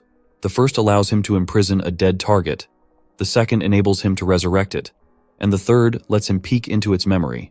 While his main purpose was to collect corpses for information, he is disappointed to discover that he can imprison only 20 souls at a time. He then collects the other orb, which reveals itself to be a rune of expansion. He collects the rune and engraves it into his soul prison artifact, increasing its capacity from 20 to 100, which makes it sufficient for his needs. Satisfied, he gathers the soul prison and decides to leave the Pantheon, having fulfilled his purpose. However, suddenly the demonic beasts send him another message, begging him to be cautious. He considers them a nuisance. A golden panel opens in front of him, but he dismisses it as a waste of time, uninterested in whatever it may offer. Shaking off the demonic beast's meaningless riddles, he exits the Pantheon. Upon returning to the location where he left the corpse of the sniper lady, he finds that she is nowhere to be found. A corpse cannot walk on its own, or can it? Daesung feels tired and decides to return home. As he enters, his sister peeks at him and remarks that he is late, noting that the rice soup is growing cold. She calls him in and reheats the soup. As they begin to eat, their mother turns off the television. Our boy starts a conversation, arguing about how much the world has changed. His mother expresses her worry that he might be shocked, which is why she hadn't told him anything. She apologizes for feeling useless as a mother. Daesung reassures her, saying he is grateful that she has survived for all this time. He then asks his mother and sister if they want to get something for themselves. His mother blushes at the question and offers him more soup instead. After lunch, he calls his friend Chanho, informing him that he is going underground for a while. Chanho asks if this is in preparation for the licensing exam. The Demon Lord replies that it is similar to training, but that he actually found a bug that disappeared, and he needs to look for it. His friend seems to have no clue what he is talking about. Daesung then requests Chanho to take care of his sister and mother while he is away, deciding to stand out in an attempt to lure out those behind the assassin lady. The scene shifts to the Hogma clan building, where discussions unfold about how to handle the extraordinary new hunter.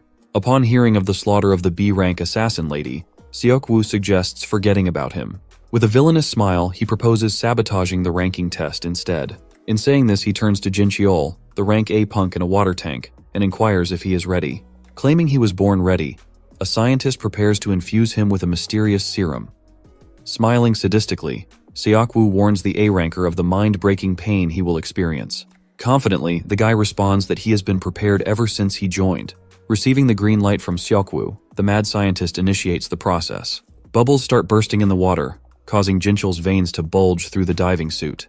Gritting his teeth, the A-ranker's eyes turn white, and magical energy begins to illuminate the skin over his veins. Suddenly, the scientist begins to sweat bullets and warns that Jincheol might die if they continue. However, Seokwoo remains unbothered. He stresses that he would never recruit someone so weak. With 90% of the serum injected, Jincheol howls in agony, his eyes nearly popping out of their sockets. Just then, his heart rate flatlines. Jincheol goes limp, prompting the scientist to declare him dead. Yet, Seokwoo shushes him. The A-ranker's hands start to move, shocking the white coat as his subject's heart begins to beat once more. Now with luminous green eyes wide open, Jincheol shatters the tank with a powerful punch. He exits the tank, exploding with energy. Smiling creepily, Seokwoo compliments his little test subject and expresses eagerness for its performance in the following days. Meanwhile, our protagonist is on the roof, chatting with Chanho. His bestie informs him that he'll need to use the association's equipment. Reading this, he conducts an experiment of his own. Grabbing a stick, our boy discovers an OP loophole, invisible hell armor. Noticing that the hell armor is invisible, our boy pulls out the judgment dagger from his inventory. Upon commanding the system to recognize the wooden stick as his dagger, his weapon disappears, and the system confirms that the stick is now overwritten by the dagger. So like a student from Hogwarts, my guy can now destroy his enemies with his tiny wand. This also gives him a new idea. So he enters the Pantheon once more, now stepping into the Flame King's territory. He expresses dissatisfaction upon visiting the place again. Suddenly, an army of Orchiel's servants, snow-white armored wolves with crimson eyes, surrounds him. The system instantly presents a quest to take down 1,000 of them, of course in exchange for half of the weapon he seeks, the Hellfire Greatsword. Our hero slices his hand, displeased about having to use his soul prison on such trivial foes. One of the wolves quickly appears before him, but our hero remains unfazed, ready to start his killing spree. Using his insane speed and flying dagger, our hero slices through the massive, heavily geared wolves like butter. With 33 fallen soldiers in his palms, he summons them from the corpse prison. Once more, the pack of wolves charges at him. This time, however, a carbon copy of their own kind, a shadow, crushes the head of its brethren.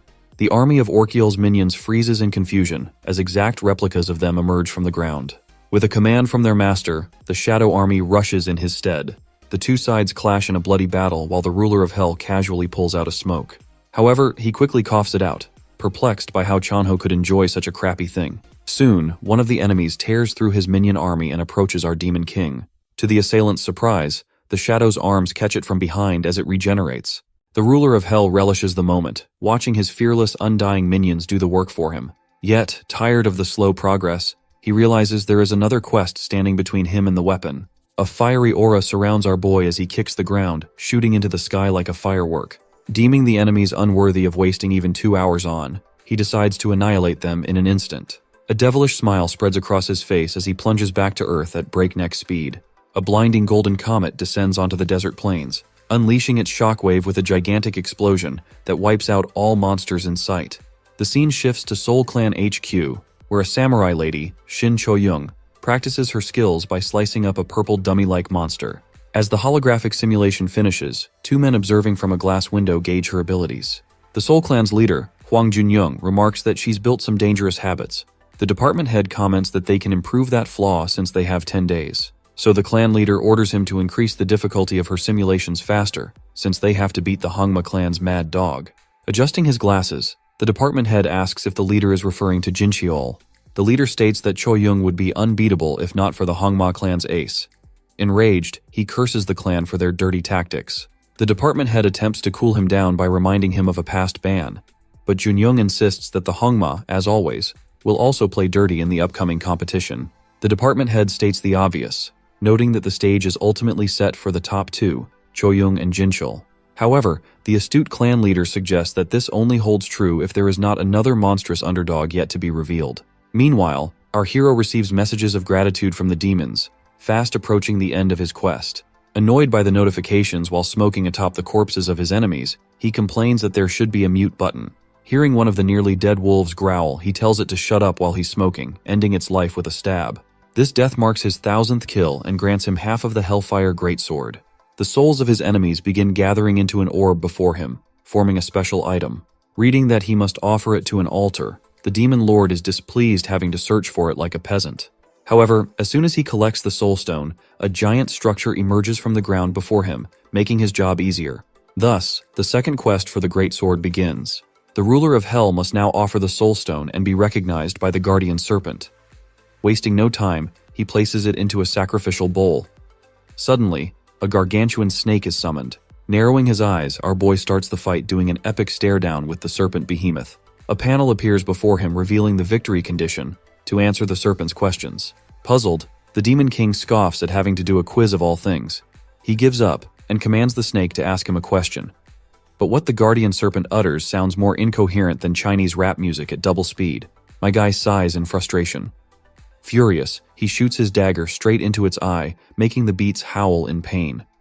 Not satisfied so easily, he waves his hand to the other side, forcing the dagger through its head, out the other eye. Summoning his dagger back, the demon lord pounces at the serpent, seething with rage at the system for thinking he's gotten soft. Challenging it to give its all against the absolute ruler, he pounds the guardian beast's head repeatedly. The serpent's head swells up like a muffin from the beating and then explodes while our hero bathes in its blood like a badass. However, with his experience, he finds the battle suspiciously easy. Turning around, he recognizes the ancient pattern of regenerating enemies. Confidently recalling how to defeat it, our boy invites the beast to attack him. And the snake hears his call. Flying at him with an open mouth, it traps him within its jaw as a blue flame of regeneration flickers inside. However, our hero knows this all too well. Without hesitation, he enters the guardian serpent's mouth. Perplexed, the snake turns its head. Suddenly, its pupils burst as the snake vomits him out, and our protagonist makes an epic landing, holding a fiery blue weapon in his hand, the Hellfire Greatsword. The system congratulates him for collecting the sword, but reports that its skills will be sealed until he completes the quest. Nonetheless, he confidently declares that even this is sufficient to defeat the oversized worm. Holding the fiery greatsword in both hands, our boy lowers his new weapon onto the guardian serpent.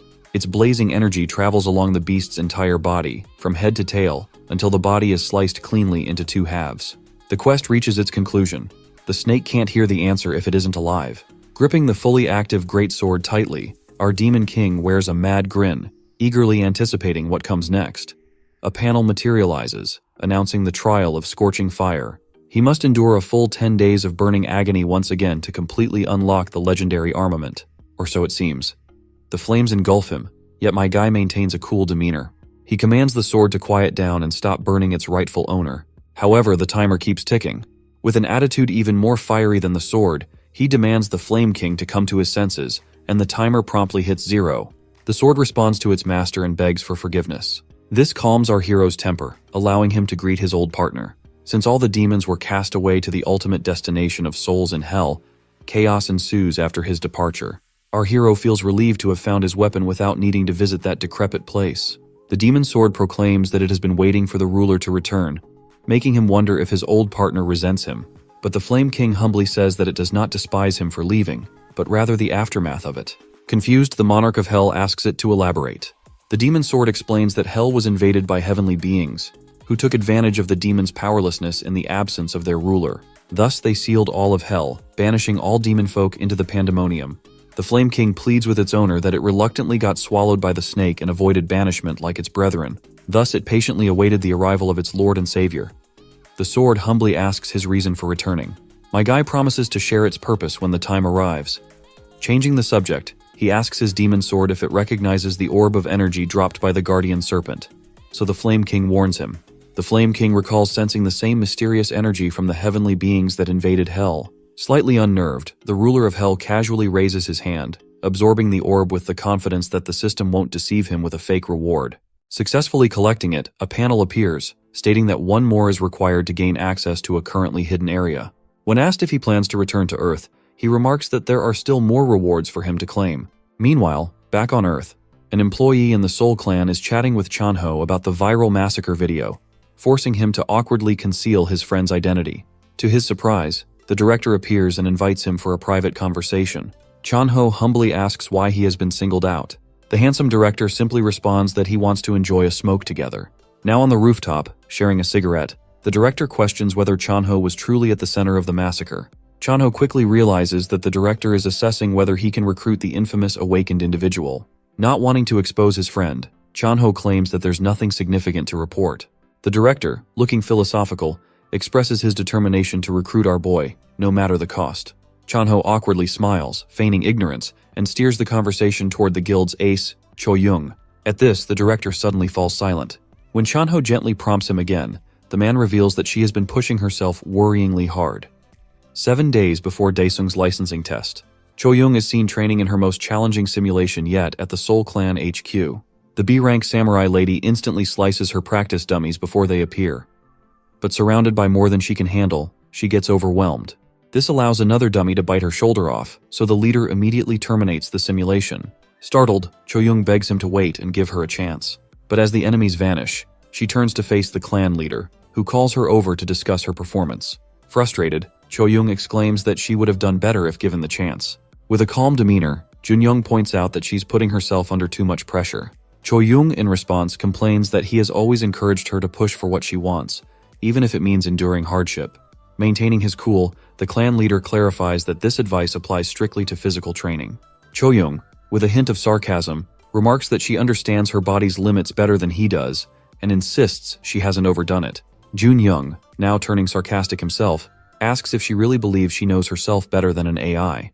He tells her to compare her current mental state to that of a normal one. Seeing her haywire graph, Cho-young regretfully admits her mistake. Junyoung, gritting his teeth, asks if she still hasn't noticed her abnormal mental state flagged by the AI, but with a somber look, she mumbles that it's all to get into the top 5. Hearing this, the clan leader questions her true motivation for wanting to rank up. He wonders if her goal is to gain access to the A-rank gates, where she could earn far more glory and wealth. But Choyoung, gripping her bottle until it shatters, bites her lip. She firmly states that her desire isn't for money or fame, but to wipe out all the monsters in the world. 2 days later at the Hongma clan building, Seokwoo makes his way into a heavily secured area. Using his fingerprints, he unlocks a top security door, which creaks open to reveal a mysterious room. Repulsed by the stench, Seokwoo is surprised to find that his subject has been doing well. As he mumbles about changing the ventilation and lighting, his eyes turn to a guy hunched over, devouring a corpse. Jinchol, chewing on raw flesh, glares like an animal at the man who is rambling about him. Completely unconcerned, Seokwoo casually comments that the A-ranker should continue feasting and rest well, so the monster serum can keep working. Gazing at the blood-covered demonic hunter, the long-haired psycho reveals his excitement for his pet to become the star of the upcoming licensing test. And just like that, 2 more days pass. Our protagonist is busy grinding quests to boost his power in the Pantheon. So when the Flame King asks when they will leave Hell, the Absolute Ruler announces that their time has come. With the last 3 days flying by, the day of the test arrives. In the arena, the commentator announces how, with more people awakening each year, the competition continues to intensify. Journalists eagerly snap photos of the candidates lined up, but their attention is soon drawn to a sleek white Lamborghini. The crowd instantly recognizes its owner, and they rush over to greet the 2 stars of the Hongma clan. A journalist gets the first opportunity to interview Seokwoo. Without beating around the bush, she bluntly asks how he feels about the Hongma clan's return after being banned for cheating 2 years prior. Seokwoo, inwardly cursing the annoying lady, calmly replies that he regrets the so-called accident from back then. Another smug journalist calls him out, accusing him of dodging responsibility with empty words. Seokwoo, unfazed, pats the man's shoulder and confidently declares that this time, the match will be fair and square. With that, the 2 make their way into the stadium. Annoyed by the criticism, Jinchul fumes, upset that Seokwoo didn't lash out in return. But Seokwoo calmly reminds his pet to enjoy himself, but warns him from getting emotional and to stay cautious, since they can't afford another ban. Overhearing this conversation, a large man in white overhears the conversation. The Hongma leader narrows his eyes, instantly recognizing the heavily disguised silhouette of none other than the Soul Clan leader, Junyoung. He tries to taunt him, saying that he looks like a gorilla dressed up like that. But the graceful old man replies that it's a tactic to avoid the paparazzi. Junyoung fires back that he doesn't like flaunting his fame like a certain someone. Tipping his hat, the legendary clan leader analyzes Jinchul's aura and instantly recognizes its abnormal nature, which has been cleverly concealed. With a smug grin, Seokwoo tries to brag, suggesting that Junyoung is quite focused on his candidate. But the old man quickly fires back, joking that he hopes Seokwoo hasn't brought another cheater like the last time. After their heated exchange, the Hongma members walk away. Jinchul grumbles that the Soul Clan leader was staring at him like a creep, but Seokwoo brushes it off, telling him to ignore the old man in white and focus on his real target, the cutie passing by, Shin Choyoung. Jinchul eyes her down like a pervert, commenting that she'll be easy to take down. However, Seokwoo warns him not to underestimate her, reminding him that the Soul Clan leader has trained her well. But hearing this only excites Jinchul further. His disgusting face contorts, eager for the chance to crush her. Meanwhile, Junyoung continues analyzing Jinchul from afar, trying to unravel what the Hongma clan might be plotting. But suddenly, his attention is drawn to something far more ominous. Daesung arrives, radiating a monstrous aura. As he walks by, the Soul Clan leader shudders, unsettled by the dark energy emanating from him. Surprised by his shaken demeanor, Choyoung asks her clan leader what's wrong. With his jaw still slightly ajar, Junyoung warns her to stay cautious. She brushes off his concern, confidently promising that she won't let the Hongma clan pull any tricks on her. But Junyoung, narrowing his eyes, clarifies that he's more worried about the other person who passed by her. With 30 minutes left, an announcement calls all candidates to gather in Exam Hall 3. Finishing his call with Chanho, our hero scans his fingerprints and receives a special uniform from a vending machine-like station. In their new cyberpunk-style suits, all the candidates, including our favorite grumbling geezer, assemble in the exam hall. The old man proudly reflects on the hundreds of complaints that got him in. Fired up, he resolves himself to crush our protagonist for daring to touch his head rounder than a baby's butt. But soon after, a massive guy picks him up by the skull and tells him to move aside. Swallowing his pride, the geezer gives up on his revenge. So while the geezer is depressed, our guy arrives on the scene in his new suit, ready to dominate everyone who dares to oppose him. As the exam begins, competitors gather in the arena, where purple rings descend from above. The supervisor greets the crowd and launches into an explanation, noting that these rings represent the 3 floors of the gate, designed specifically for the licensing exam. He further explains that each floor has its own unique environments and distinct clear conditions. As murmurs spread among the participants, a ghostly pale kid questions when they will receive weapons. In response, the supervisor sharply clarifies that no weapons will be provided, and no one is permitted to bring any equipment other than the suits given. This announcement causes an uproar, with complaints that no one can fight without weapons. At this moment, a cute AI hologram appears, announcing its role in tracking everyone's progress. The cheerful hologram reveals that the test is not about the hunter's fighting ability, but rather their natural skill in surviving the harshest conditions. With that clarification, the gate opens. The participants then find themselves on the first floor of the gate, a rainforest. Everyone is soon drenched in sweat and struggling to breathe. Meanwhile, a team of analysts, watching through various cameras, laughs at the low quality of the applicants. As they speculate about the possibility of everyone failing, a mushroom-headed guy compliments Choyoung for keeping a cool head and conserving his energy. Seeing everyone compliment his ace, Junyoung smiles in satisfaction. Meanwhile, others praise Jinchul from the Hongma clan. Seokwoo glances at Junyoung's reaction, assuming that his shock stems from Jinchul's performance. However, the old man's expression remains frozen as panic spreads among the crowd, all eyes on a certain cool guy. Seokwoo feels appalled, recognizing the very person he sent an assassin after. It seems unbelievable that Daesung radiates no aura, with not a drop of sweat visible on his body. Meanwhile, it is revealed that our boy drank a potion, making him immune to all environmental factors. He laughs inwardly, knowing it's forbidden, but only if he gets caught. So when purple bands appear on everyone's wrists, the cute AI announces the start of the first round. It reveals that the clear condition for the first floor is to hunt 20 swamp orcs. With a confident grin, our hero kicks off as soon as the round starts, prompting everyone to scramble to avoid being left behind.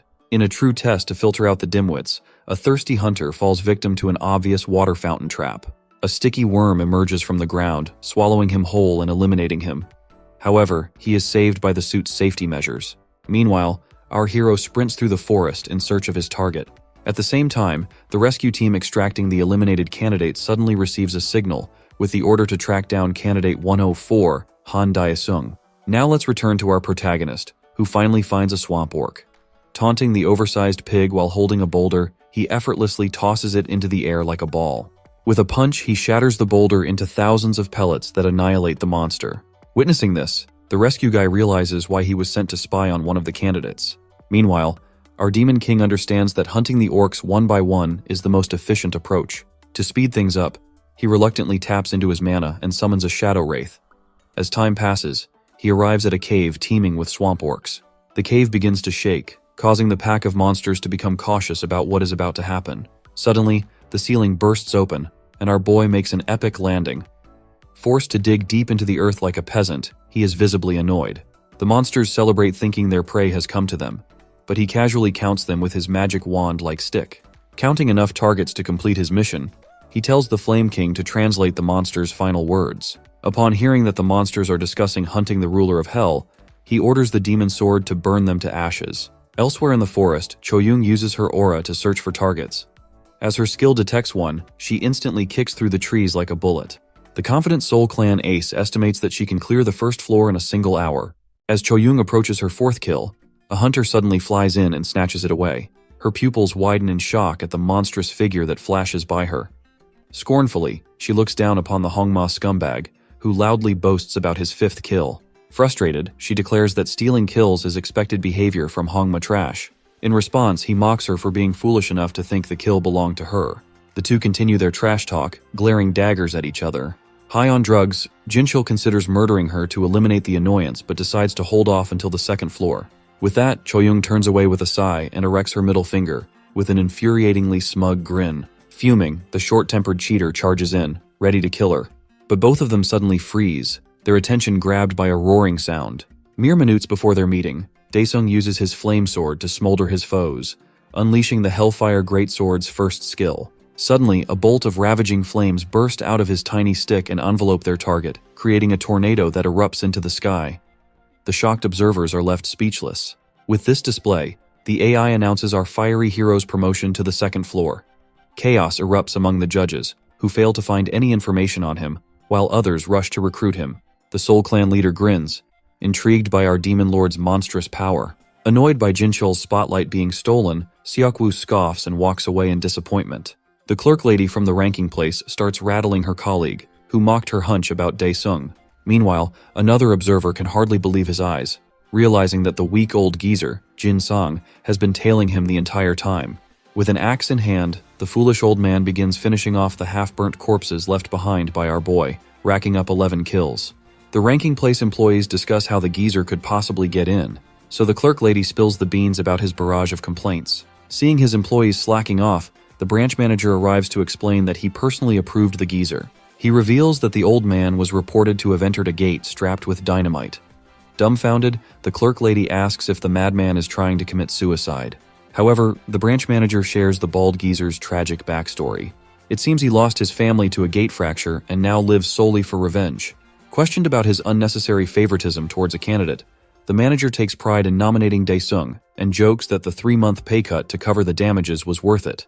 As they mention his name, the screen focused on our hero begins to blur. While somewhere else in the stadium, Seokwoo throws a hidden message to a hitman-looking guy and informs him that the control room feed is down. The man is confused, recalling that they were supposed to eliminate our protagonist from the second or third floor. Seokwoo clarifies that the plan has changed now that Dae-sung left Jinchul in the dust. With his creepy smile, the Hongma leader jokes that eliminating him sounds too harsh.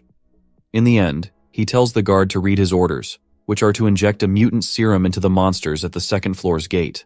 As a result, the scout following our protagonist carries it out. So as our hero approaches the gate to the second floor, Seokwoo awaits his failure with a sadistic smile. As the mutant ampules are injected into the golem monster at the second floor's gate, the creature evolves into a mutant swamp-floating golem, now able to produce fog to mislead anyone approaching it. The man hired by Seokwoo finds himself amused at the sight of the mutant creation, admiring the monstrous result he helped bring to life, and hoping for a generous monetary reward. However, the item he holds suddenly explodes, revealing it had been tainted with a paralysis agent, likely placed there by Seokwoo himself to eliminate all evidence. Paralyzed and unable to move, the man watches helplessly as the swamp golem approaches him, showing no intention of letting him escape. Meanwhile, the demon lord grows increasingly concerned, realizing that he has been walking in circles for a while. The map installed in his equipment appears to be malfunctioning, leaving him disoriented. As he moves forward, he stumbles upon the decomposed corpse of the man hired by Seokwoo. Suspicion immediately arises in his mind, as he doubts the test organizers would have intentionally left the body in this spot. Suddenly, the shadow of the monster looms before the demon lord, followed by a swift surprise attack. He deflects it just in time, using his flame sword cleverly disguised as an ordinary stick. However, before he can fully react, the golem hurls a massive boulder in his direction, which detonates on impact, releasing a surge of smoke and fiery heat. To survive the intense heat, our hero activates his absorb flame skill, shielding himself from the scorching blast. He contemplates using the same fury skill that once defeated the orcs, but unfortunately, it remains on cooldown. Worse still, the golem seems unwilling to wait for its recharge. The floating swamp golem unleashes a rapid sequence of attacks, which the demon lord deflects with growing frustration. Finding the barrage irritating, Dae-sung resolves to end the battle decisively by driving his blade through the creature's core. Rushing toward the golem, Dae-sung strikes its core with a powerful punch, but his efforts barely scratch the surface of its solid rock body. In retaliation, the golem sends him flying through the air with overwhelming force. The scene then shifts to Jinchul, the cheater. He has just defeated his final ogre, successfully fulfilling the conditions to ascend to the second floor. In reward, he receives a small, special box containing a compass for navigation, an ampule, and a cryptic note, essentially tools for his continued cheating. After reading the note and realizing Dae-sung is still on the first floor, he burns it without hesitation. The scene returns to our hero, who has just been slammed into a tree. He quickly regains his footing, and with a smirk on his face, summons his sludge-like shadow ghost, commanding it to consume the golem. Drawing his sword, he carves a path for the sinister creature, promising it a reward double what it gives him. The flames shrink the shadow ghost to a mere fraction of its original size, but as the golem approaches, it suddenly swells back to its full form. With rapid growth, it extends multiple shadowy hands, grabbing hold of all the golem's burning stones. Meanwhile, Dae-sung's screen flickers back to life, though all the exam faculty can see is a dense fog. One of the employees remarks that the first floor was supposed to resemble a tropical rainforest, suggesting that something has clearly gone awry. Suddenly, the golem appears on the screen, causing the spectators to question why such a monster has been placed in the test. The branch manager's attendant notes that the creature is a mutant in every sense and asks for orders on how to proceed. However, the branch manager remains unresponsive, completely absorbed by the scene unfolding on the screen. At that moment, another employee arrives and informs him that the test examiners have surrounded Daesung. They ask whether they should forcibly intervene and stop the test. Apologizing, the manager acknowledges that the situation can no longer be helped. But just then, the clerk lady points out something on the screen. It seems the golem has already been defeated. Its burning fragments are seen flying through the air, followed by a powerful explosion. At this moment, the manager finally grasps the true strength of their demon king. What he had earlier dismissed as a mere measurement error now becomes glaringly obvious. Daesung's power is beyond their ability to grade, rendering their attempts futile. The branch manager reflects on Daesung, now perceiving him as a monster beyond imagination, possessing unparalleled strength. Meanwhile, the clerk lady who had previously been impressed by Daesung appears to be rooting for him quietly. However, her colleague cautions that despite his power, Daesung might be unaware of the bigger picture, as Jinchul seems poised to beat him to the second floor. An employee asks the branch manager whether he wants to withdraw the personnel deployed around Daesung. The manager declines, instead instructing the employee to have them submit a report once they've uncovered what exactly has transpired. The scene shifts to cheater number 14, Jinchul, who is filled with rage as he darts around, searching for the gate that should be close by. He notices the fog beginning to thin, indicating that the golem has been destroyed, but he remains confident that he will be the first to reach the second floor. Meanwhile, the demon lord pours his blood over the remnants of the mutant golem, preparing to use his soul prison on it. With a commanding voice, he utters the word, summon, leaving the mouths of all the spectators agape in shock. As the spectators watch in disbelief, the monster is brought back to life. The Demon King commands the creature to stop posturing and show its true form, noting that it has already delayed him long enough. The golem bows down, and Daesung steps onto it, instructing it to run toward the gate. Upon arriving at the gate, Jinchul feels a surge of excitement, convinced he is the first to reach it. However, his thrill quickly turns to bewilderment when he hears an unusual noise echoing around him. The scene then transitions to Seokwoo, who enters the screen room followed by his men, commenting that he had expected the test to be over by now. As he glances at the screen and sees his pawn looking bewildered, anger washes over him, fueled by frustration at his shortcomings. The scene shifts back to Daesung, who is calmly riding the floating golem, using the Flames King's breath to clear a path. He skillfully creates the shortest route, which undoubtedly leads straight toward the gate. He throws a punch at the golem's head, urging it to run faster, mimicking the actions of a rider on a donkey or horse. He keeps using his flames to clear the path ahead, driving the golem forward. At the same time, employees and onlookers conclude that number 104 likely employed some kind of summoning technique. In this world, such a technique is entirely new and unheard of. One staff member suggests that it might be a type of aura-based technique. The colleague standing next to the clerk remarks that this test is bound to go viral on YouTube, commending Daesung for resembling a hero straight out of a fantasy movie. Seokwoo, in frustration, slams his fist on the desk in the control room. An employee approaches, calmly suggesting that he should leave the room if he intends to keep causing a disturbance. Seokwoo regains control of his anger and pretends, with a polite tone, that he momentarily lost his composure due to the incredible performance of number 104. Standing beside him, the Soul Clan leader, Jun Young, remarks with a hint of bluffing that Seokwoo could never have foreseen this, and confidently predicts that Choyoung will soon arrive at the gate entrance. Jinchul, equally annoyed by Daesung, is swiftly approached from behind by Choyoung. Spotting her, he dashes toward the gate, determined not to be left behind, turning the moment into an impromptu race. Meanwhile, our hero has already arrived on the second floor with his golem puppet. Noticing that this level is engulfed in a blizzard, the complete opposite of the first, he mocks the test administrators for their lack of creativity. Dismissing the golem, he receives congratulations for being the first to reach the second floor. The guiding AI soon reveals the conditions for the next part of the test. The AI explains that the top 5 players will each begin from different entrances, and all participants will share a single goal: to reach the peak of the snow-covered mountain. The Demon Lord makes a rough guess that the distance is around 5 kilometers and begins his ascent. He finds it irritating to climb with his bare hands, especially knowing that cameras are positioned everywhere, preventing him from using his abilities. The scene shifts to Jinchul, irritated by his position on the mountain. The test has clearly taken a toll on his nerves, and he's consumed with frustration, fearing he might lose control and his temper unless he eliminates number 104, who reached the gate before him, despite all the dirty tricks he had planned. Suddenly, Jinchul hears movement a short distance behind him. Furious, he shouts, demanding to know who it is. To his surprise, it's the same old baldy from before. Somehow, the man has made it to the second floor just in time, though the harsh weather appears to be overwhelming him. With a villainous gleam in his eyes, Jinchul presses against the mountainside, attempting to trigger an avalanche to get rid of the unsuspecting man. The baldy slaps his own face, trying to gather his strength as memories of his lost family flash through his mind. With a burst of defiance, he shouts that he doesn't feel the cold at all. However, his determination is short-lived, as he's soon swept away by the avalanche. Jin Cheol, after successfully getting rid of him, gives a sinister smile. Immediately afterward, the broadcast drones malfunction, leaving the staff unable to monitor the situation. Seokwoo, who is undoubtedly behind the disruption, silently wishes his pawn good luck, hoping he won't make any mistakes or disappoint him. The scene shifts back to the second floor, where some of the regular players, though chilled by the harsh conditions, encourage each other to keep going. Suddenly, Jinchul appears behind them, moving at lightning speed. Without warning, he grabs their heads and crushes them in his hands. Enhanced by the Orc Champion Ampule effect, Jinchul looks enormous and unstoppable, killing everyone in his path as he advances. Meanwhile, Choyoung is left bewildered, noticing that all the tech and electronic devices have mysteriously stopped functioning. Daesung, on the other hand, sees this as a fortunate turn of events, realizing that he can now use his skills freely without being noticed. Daesung leaps off the cliff, activating his Destruction Dragon Knight Valark's armor. As his majestic demonic wings unfold, he soars through the air. Choyoung, sensing a powerful and unfamiliar aura, looks up and sees Daesung flying above with an imposing presence.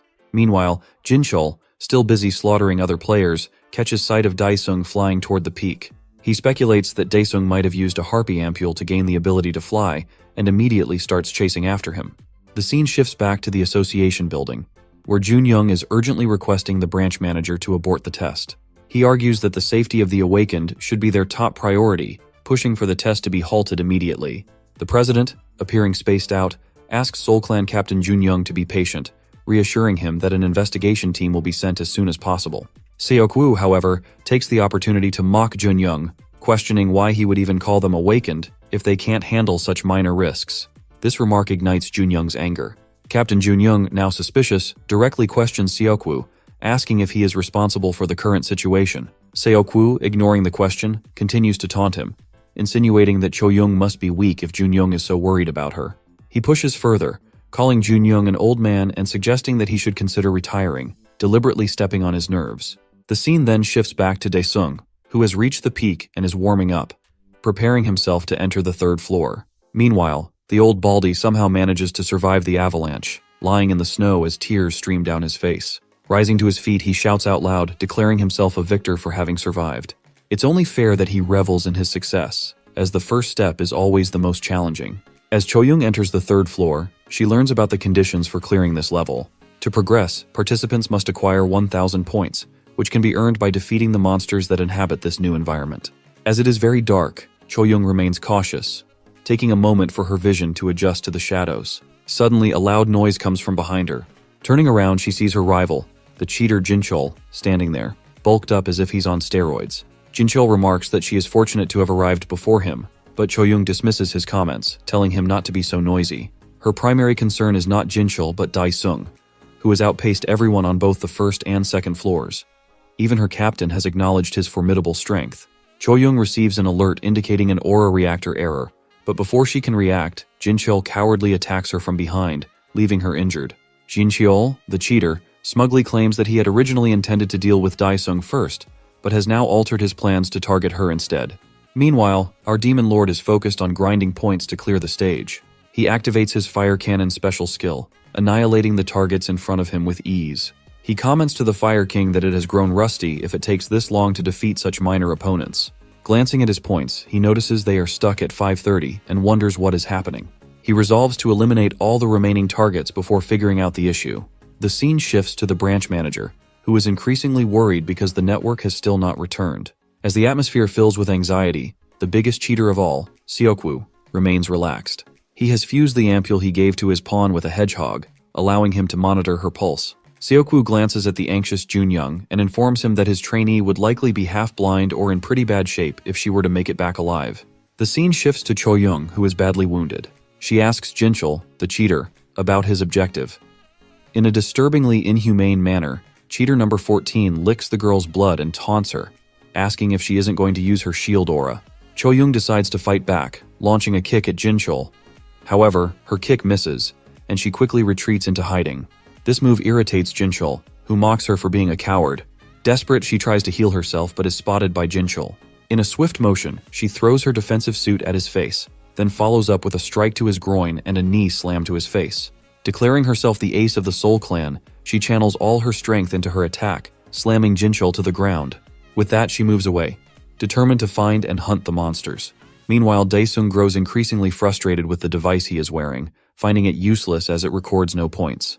He wonders whether he should go and ask the organizers about the malfunctioning equipment, realizing that all their devices seem rusty and unreliable. As Choyoung navigates the area, she finds herself alone, puzzled about where everyone has gone. Suddenly, Jinchul approaches from behind, seeking revenge. Alarmed, she turns to run for her life, but Jinchul appears in front of her as if he had blinked, slamming her down to the ground. He continues to attack her relentlessly, behaving like a nasty goblin, causing her to bleed. Grabbing her by the hair, he holds her head and taunts her, stating that she will face a painful death. Tears stream down Choyoung's face as she bleeds and receives a punch to her abdomen. Jinchul taunts her, asking her to call for help, only to mock her by reminding her that all the equipment is broken. Seizing an opening, Choyoung thrusts her finger into Jinchul's eyes, causing him to bleed and howl in pain. She tries to stand up to escape, but Jinchul grabs her by the neck, lifting her off the ground. Just as he prepares to throttle her to death, Daesung appears from behind, confronting him and demanding to know what he thinks he is doing. Upon seeing Daesung, Jinchul immediately releases Choyoung and bursts into mad laughter, viewing Daesung as the prey that has walked right into his trap.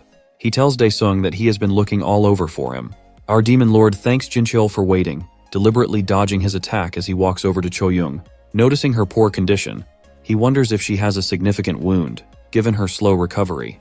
Turning to face Jinchul, Daesung questions him if he is the one behind her injuries. With a smirk on his face, Jinchul replies that he merely taught her a lesson, and soon, he will make Daesung look just like her. Daesung reiterates his question, clarifying that he is referring to the broken point meter. Jinchul laughs, launching a wave attack toward Daesung. He mocks the demon lord, claiming that he is out of luck since the emergency protection is broken. Instantly, Daesung dashes toward the creep and delivers a powerful punch to his face, sending him flying. Following up with a fire barrage attack, Daesung adds insult to injury. Despite this, the cheater still refuses to recognize his situation, believing he can easily take down Daesung. However, his confidence wavers when he suddenly notices a group of tame spirits standing behind Daesung, filling him with fear. The scene shifts to the Korean Hunters Association building, where the clerk lady approaches the branch manager, informing him that the network has been restored on the second floor. However, she mentions that it will still take another 30 minutes for the network on the third floor to be restored. The branch manager instructs her to deploy the security crew from the second floor to the door of the third floor. The atmosphere grows tense between the leaders of the two major guilds. Suddenly, a staff member approaches the branch manager, delivering alarming news. According to the security team, there is one confirmed death and numerous casualties reported from the second floor. This revelation tenses the branch manager, who never anticipated such an outcome, making him realize he should have called off the test. Meanwhile, Chanho is reviewing the news update and learns about the video transmission failure at a test site that hasn't been restored for over an hour. Realizing it's the same place his friend has gone to, he quickly grabs his coat and prepares to visit the location. The scene shifts back to Jinchul, cheater number 14, who is now running for his life after realizing that his prey has turned into a predator. Suddenly, one of his legs gets slashed off, causing him to fall to the ground in a supine position. Jinchul quickly uses a regeneration ampule to regrow his leg, now left with just one more. Daesung mocks him, comparing him to the bugs in hell that also regenerate in such a grotesque manner. As Jinchul's leg regenerates, the network on the third floor gets restored, allowing everyone to see the live recording of Daesung confronting Jinchul on screen. Seokwoo grows worried as he watches his puppet on his knees, begging for his life and declaring that he has already used up all his ampules and cannot regenerate anymore. Completely unaware of what a regeneration ampule is, Daesung retorts that he will try splitting it in two to see if he can multiply like bacteria do. As the creep gets pulverized, he begs even more desperately for mercy. Noticing a spark of light, our demon lord realizes it is a camera and that the connection has been restored.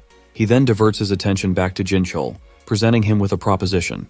Daesung offers the creep a chance to be set free alive if he can correctly answer 3 of his questions. Desperate to save his life, Jinchul eagerly asks Daesung if he is telling the truth. Daesung, using his sword disguised as a stick, makes Jinchul bow before him and delivers a chilling death stare, declaring that if he finds him lying, he will split him in 2 halves. With that, our demon lord begins the questionnaire. The first question he poses is whether Jinchul is the one responsible for everything that has happened at the test site. This question thickens the tense atmosphere, creating an air of anxiety that permeates the surroundings, especially affecting Seokwoo, the cheater captain. Annoyed by the sudden silence of the loudmouth, our demon lord warns Jinchul to respond quickly if he does not want to be bisected. In response, the proud guy begins bawling and admits to orchestrating everything like a crybaby. Daesung finds the emotional confession intriguing. Not wasting a moment, our hero asks his second question. Pressured to reveal the mastermind's identity, Jinchul immediately throws his clan leader under the bus. The mention of the Hongma clan behind everything surprises our hero. But this fuels rumors in the control room. Suspecting from the start, everyone in the control room turns to look at the long-haired creep. Hearing the accusations, Seokwoo boils with rage at his pet's betrayal. Out of options, he lashes out at the management. However, the branch manager remains unfazed and orders him to prepare an explanation for the police. Realizing he is lost, the man agrees to attend his hearing at the Hunter's Bureau. With that, he silently lowers his head to avoid attracting more attention. Moments later, outside the stadium, Seokwoo leaves along with his guards. One of them wonders why the clan leader lowers his head like a peasant. Seokwoo calmly explains that it is the smartest choice to avoid the Seoul clan leader's fury. Rightly so, since Junyoung in the control room was boiling with anger. The manager expresses gratitude to the graceful leader for his patience, but Junyoung answers that he doesn't give a crap about the association. While the branch manager orders his team to implement maximum security measures, our protagonist poses his third question to the pathetic A-ranker kneeling before him. He asks if Jinchul possesses any points. Reluctantly, the crybaby answers honestly, still shook by the idea of being sliced in half. With that, the AI announces Daesung's victory and the conclusion of the 3-phase exam. However, our Demon King is not satisfied with the sudden win. As Jinchul the bootlicker looks up thinking he is safe, his smile warps with the 2 halves of his body. Living up to his title, the ruler of hell declares it a punishment for failing to answer in time. But before he leaves, his gaze shifts to Choyoung, still curled up on the floor, surrounded by a healing aura the whole time. Moments later, the security team arrives and begins evacuating the injured, including Choyoung. Observing the chaos from his office, the association's president shuts his laptop while reading the anti-Hongma comments. His secretary informs him that all 10 clans are gathering to meet up. The old man wonders if Daesung is the first monster in a while, after Korea's famous number 1, Lee Chang-shik.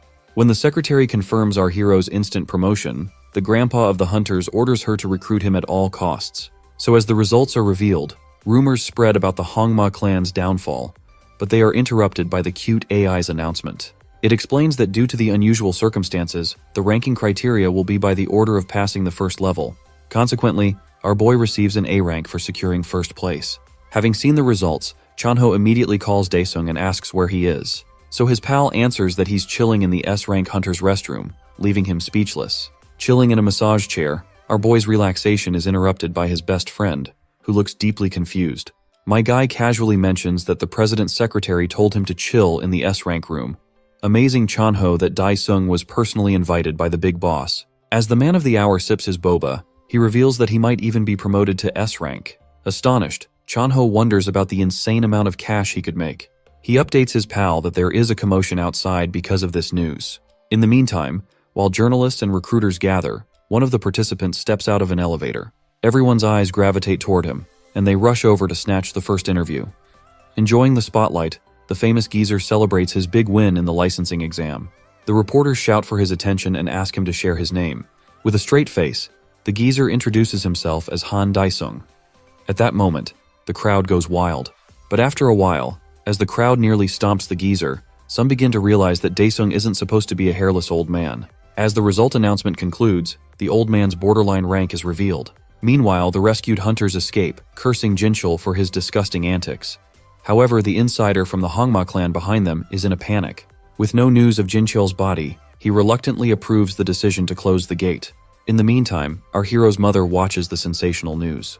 The anchor shares that despite a terrible accident in the toughest licensing exam of all time, one applicant shattered all records. Suddenly, a picture of Daesung appears on the TV, congratulating him on earning an A rank, along with speculation about his promotion to S rank. His mother is absolutely shocked and frantically calls for Jisoo. Worried about her mother, the daughter rushes in, shaken, and takes a look at the TV.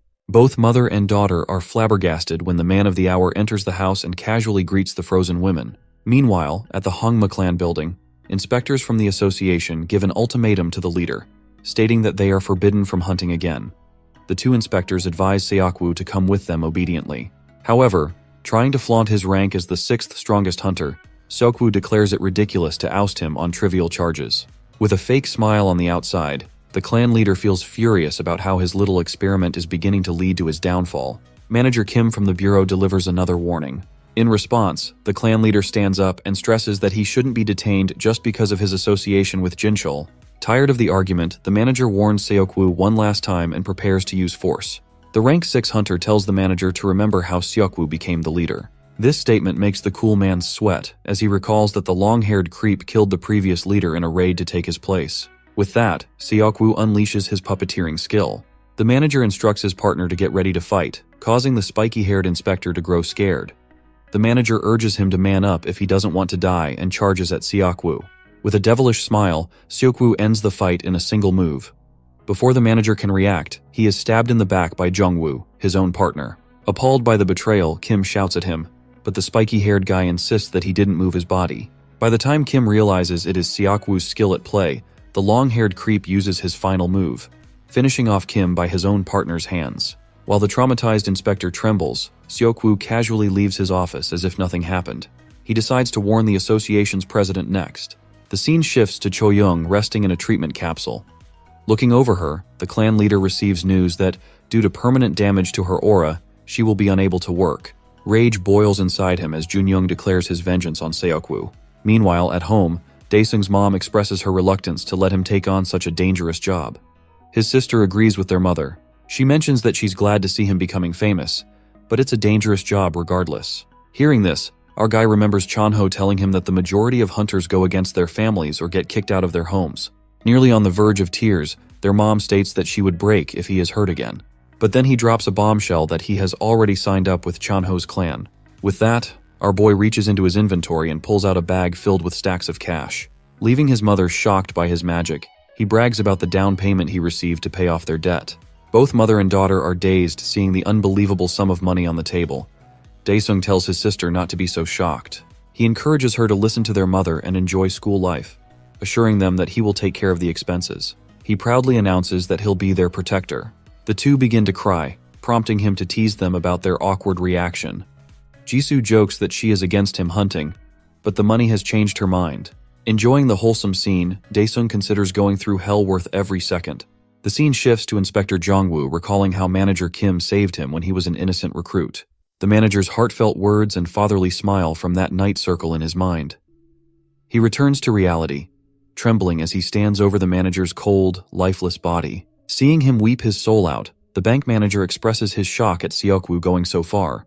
Jongwoo, fueled by rage, tells them not to touch Seokwoo and swears to avenge Manager Kim with his own hands. Watching this heart-wrenching scene, the president of the association commands the branch manager to take all available resources and destroy the Hongma clan, along with Lee Seokwoo. Meanwhile, our half-asleep Demon King is woken up by a barrage of notifications. He checks his phone to see who's spamming him with messages. Out of the mess, he notices a text from Chanho telling him to call when he wakes up. So he goes out for a stroll, and Chanho shares the good news that he has secured a C-rank gate. Daesung jokes that he simply has to come by and sweep up the easy money. The scene shifts to the Hongma clan building. Lines of cars park outside the skyscraper as numerous men in black uniforms gather. Under the leadership of A-rank hunter Jin Ki-hong, Jongwoo prepares to rush the building. The cavalry is ordered to subdue anyone who resists, going as far as murder if needed. So as soon as Ki-hong gives the green light, the agents raid the building from all directions. But when he and Jongwoo enter, they are shocked to see gravely injured Hongma members everywhere. Not undeterred, Captain Ki-hong orders the main force to retreat while the rest follow him.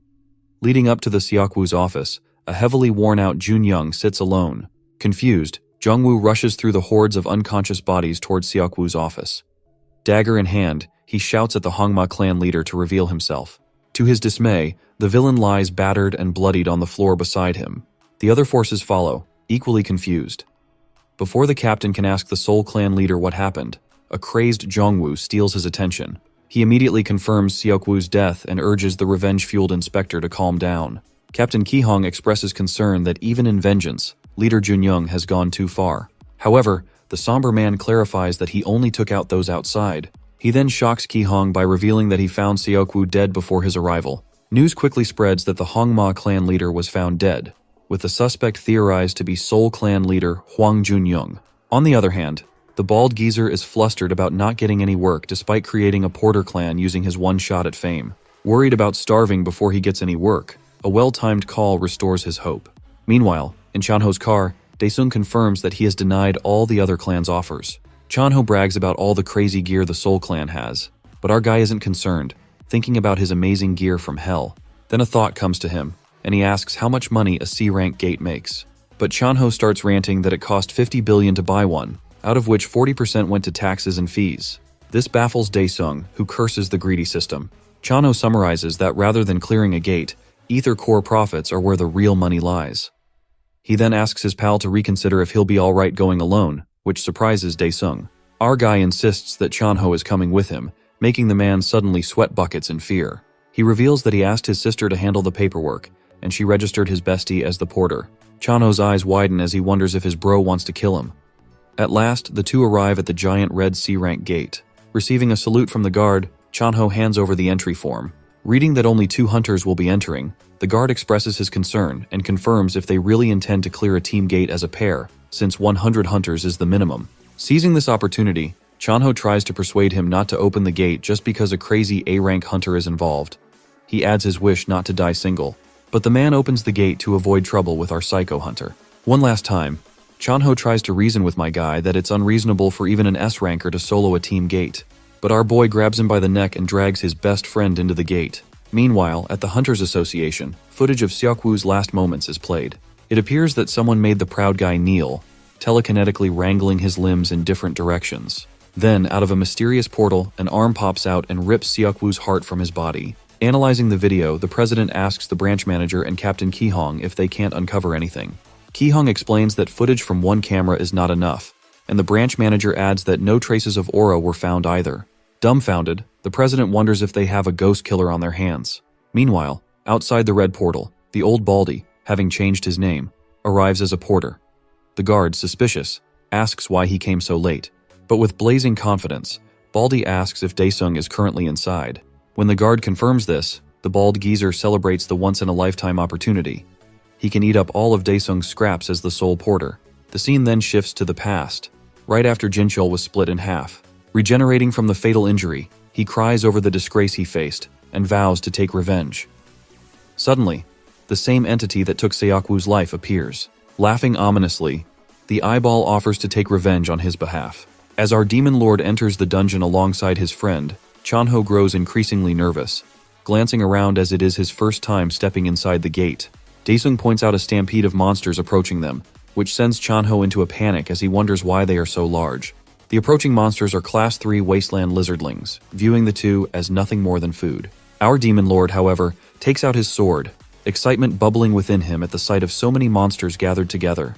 He tells his friend to take a good look and leaps into the sky. Upon landing on the monsters, he activates his third hidden skill, known as Hellfire Volcano, which ignites everything around him, turning all the monsters into smithereens. From a distance, Chanho watches in awe, impressed, and wondering if this is truly the same childhood friend he knows. As Daesung approaches, Chanho scolds him for having concealed his strength from him all this time.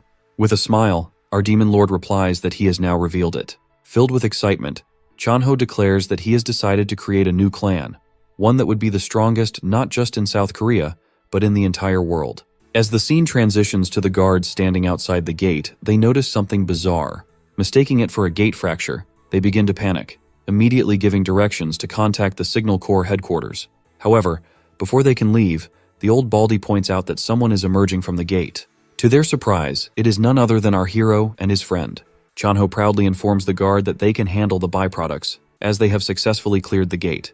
This leaves the guard confused, as he has never seen anyone clear a gate this early. The old Baldy immediately rushes toward our hero, handing him his card.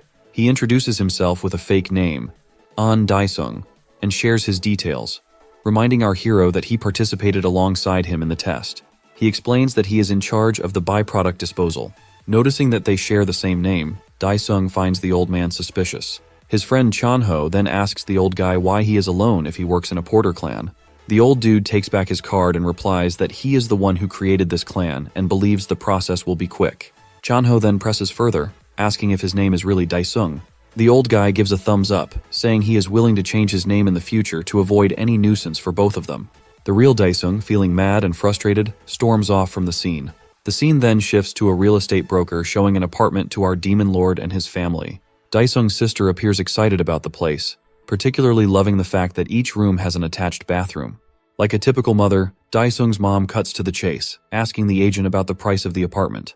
The agent informs her that the house is worth 18 billion in actual transactions. Seeing his mom astonished after hearing the price, the agent explains that the high demand is due to the nearby Hunters Association. He emphasizes that safety is what matters most given the current circumstances, which justifies the steep price.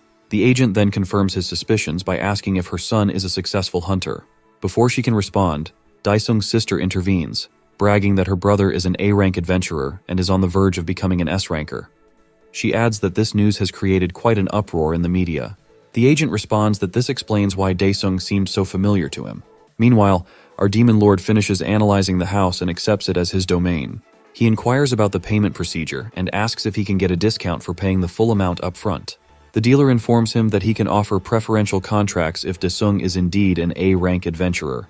He explains that during the representative meeting of apartment residents, a fund of 2 billion won is collected for hunter attraction, and if someone is an S-ranker, they can receive a deposit of 10 billion won.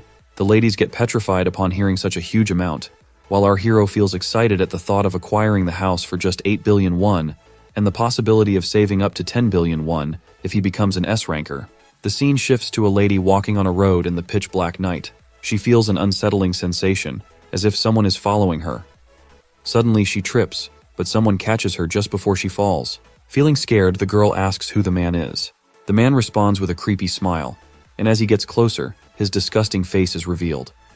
He tells the lady that she has been chosen. The next day, the lady is found dead, and her body is taken to the autopsy suite in the National Police Agency building. The autopsy officer states that this woman has died in the same manner as Seokwu, making her the 10th victim in this major city alone.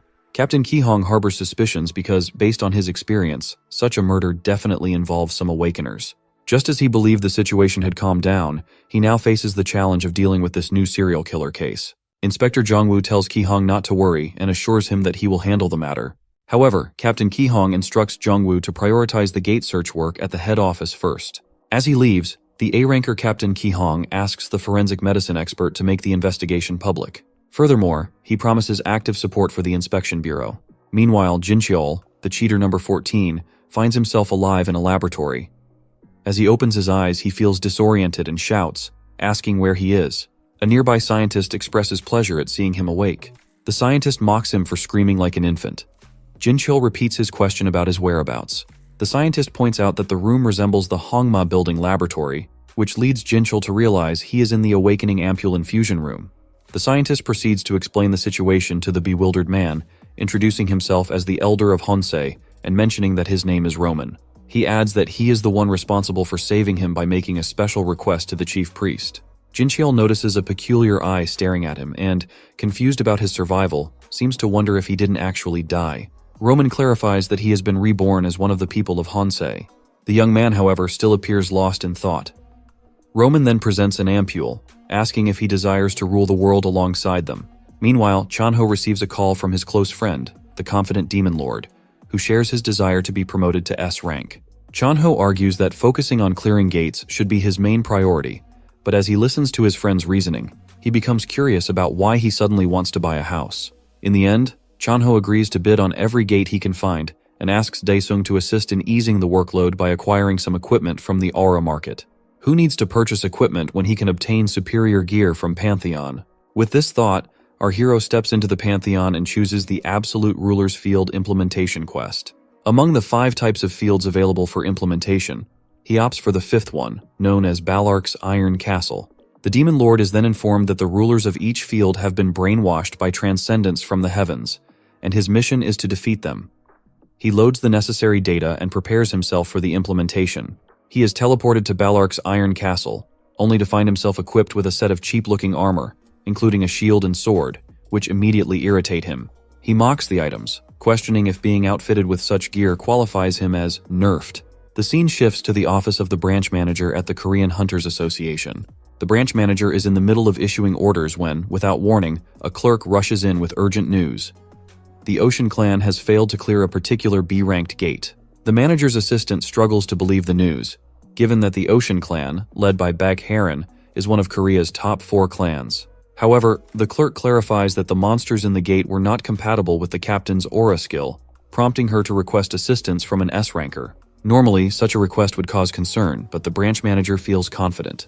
After all, this is Baek Haran, an elegant and powerful figure, someone anyone would be eager to assist.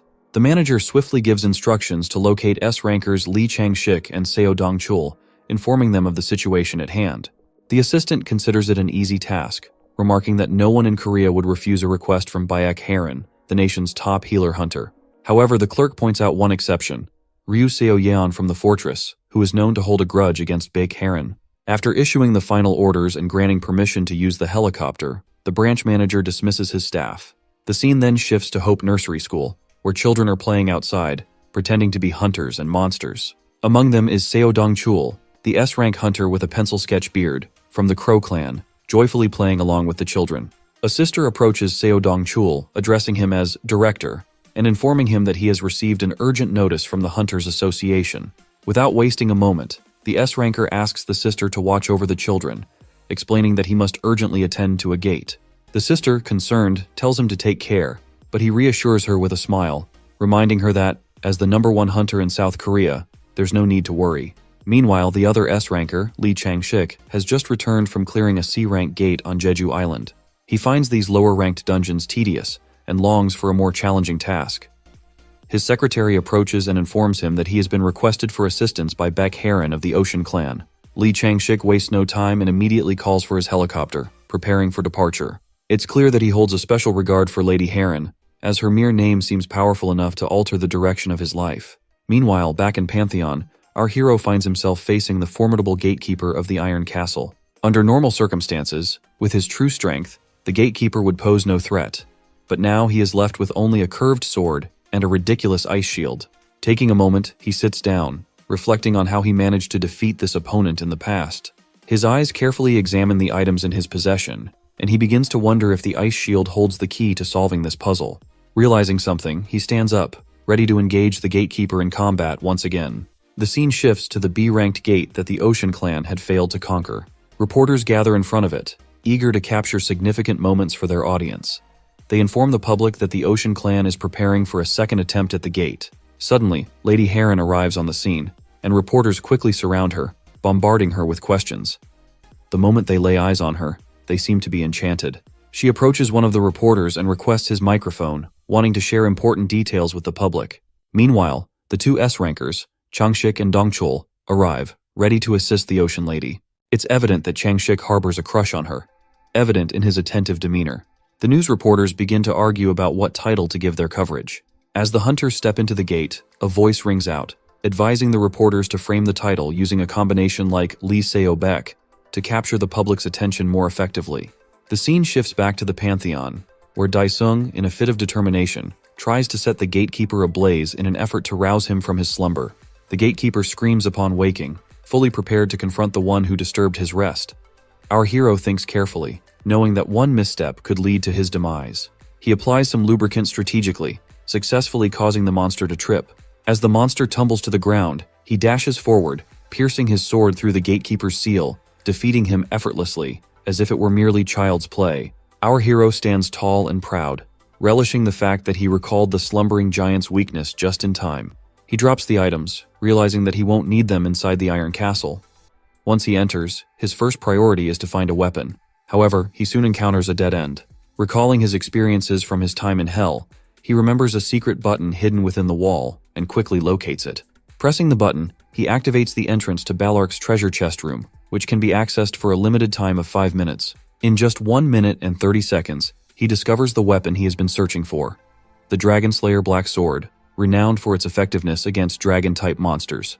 While the Dragon Slayer Black Sword may not match the power of the Hellfire Sword, he knows that a weapon's true worth depends entirely on its wielder.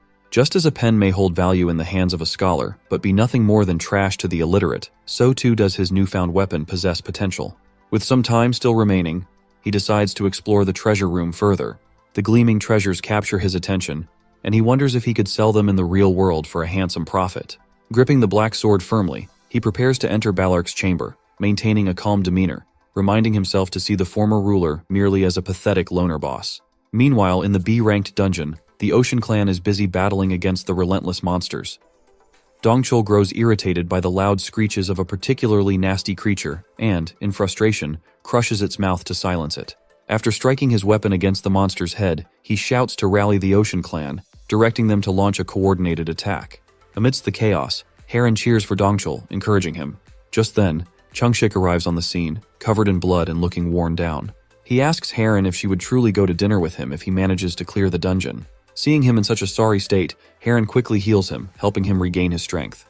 Changshik then presents her with the head of an ogre king as a trophy. Harem looks amazed, asking him if he really soloed such a calamity-class threat. Noticing that the Ocean Clan still hasn't managed to take down the foul-smelling monster, Dongchul feels a wave of frustration wash over him, realizing he has been shouldering the burden alone. Changshik then turns to Harem, urging her to keep her promise about the dinner as he joins the fray. Confused, Harem wonders aloud when she made such a promise, trying to recall the details. The scene transitions back to the Pantheon, where our hero spends a significant amount of points to apply every buff potion available to him. As his stats boost, so does his morale, and he confidently steps into the final room. Upon entering, he greets his old adversary, Ballark, but the reception is far from warm. Ballark, clearly not in a hospitable mood, summons a lizard dragon to attack our hero. Meanwhile, Daesung stands off to the side, a smirk on his face as he activates blood neutralization, transforming into a demi-demon. The scene shifts to a live streamer, Yang Chil, who is currently analyzing the strongest hunter of the week in South Korea in his latest video. According to Yang Chil, the top ranker is Changshik, the youngest son of a prominent chaebol family. He emphasizes that Changshik has a deep passion for hunting, which contributes to his impressive ranking. In second place is Dongchul. If one were to summarize him in a single word, it would be daddy. As the director of Hope Orphanage, he has declared all those who lost their families to gate fractures as his children, providing them with care and support. In third place is the esteemed lady of the Ocean Clan. Yang Chil discusses the recent crisis involving the B-ranked dungeon, noting that these three hunters joined forces and successfully cleared the dungeon in just 6 hours. As Yang Chil wraps up his livestream, he notices Daesung on the web and feels an uncanny sense of familiarity.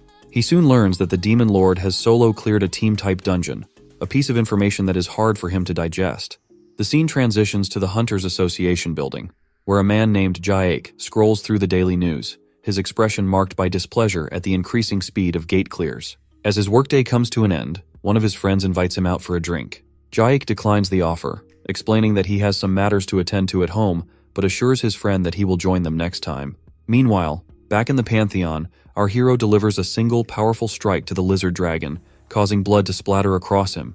The crimson stains remind him of his past, when he often found himself drenched in blood during his battles. He then turns his attention to the final boss, preparing for the confrontation.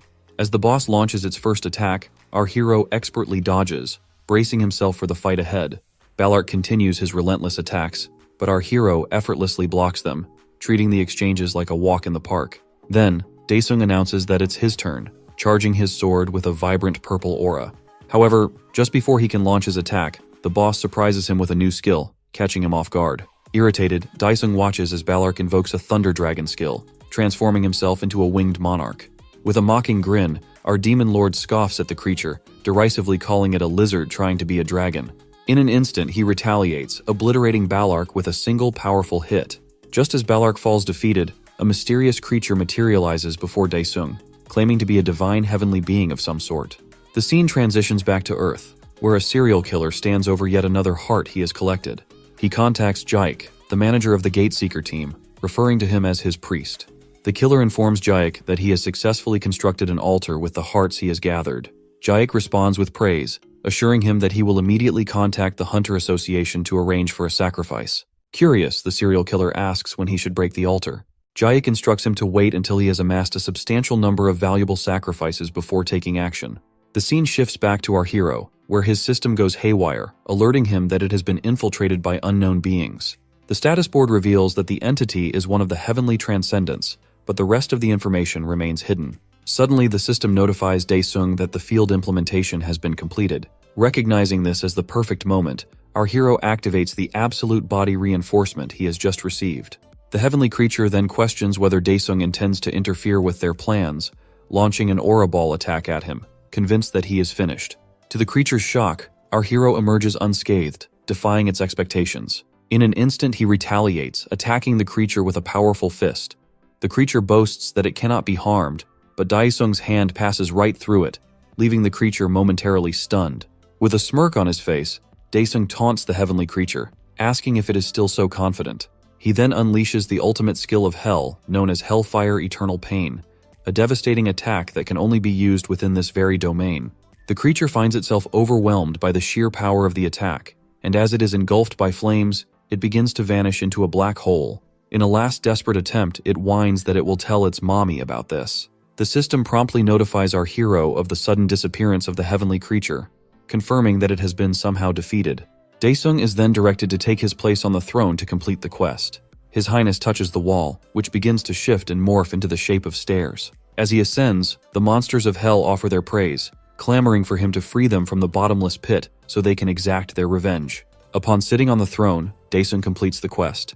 The monsters he defeated during the challenge are summoned as his minions, but he quickly finds their noise overwhelming. With a wave of his hand, he instructs them to leave until he calls upon them again. Meanwhile, back on Earth, an A-ranked gate has suddenly emerged, causing a significant uproar.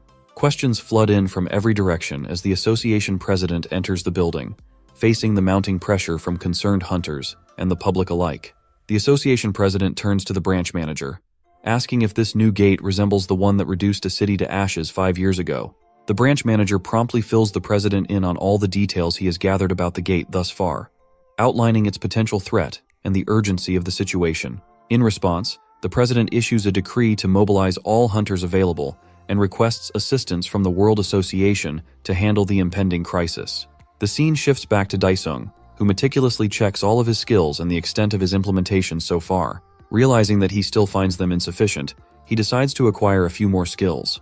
With that goal in mind, he enters the treacherous Spider Valley. Meanwhile, the president of the association has organized a conference with all of his higher-ups. Even those who cannot attend in person join via video call.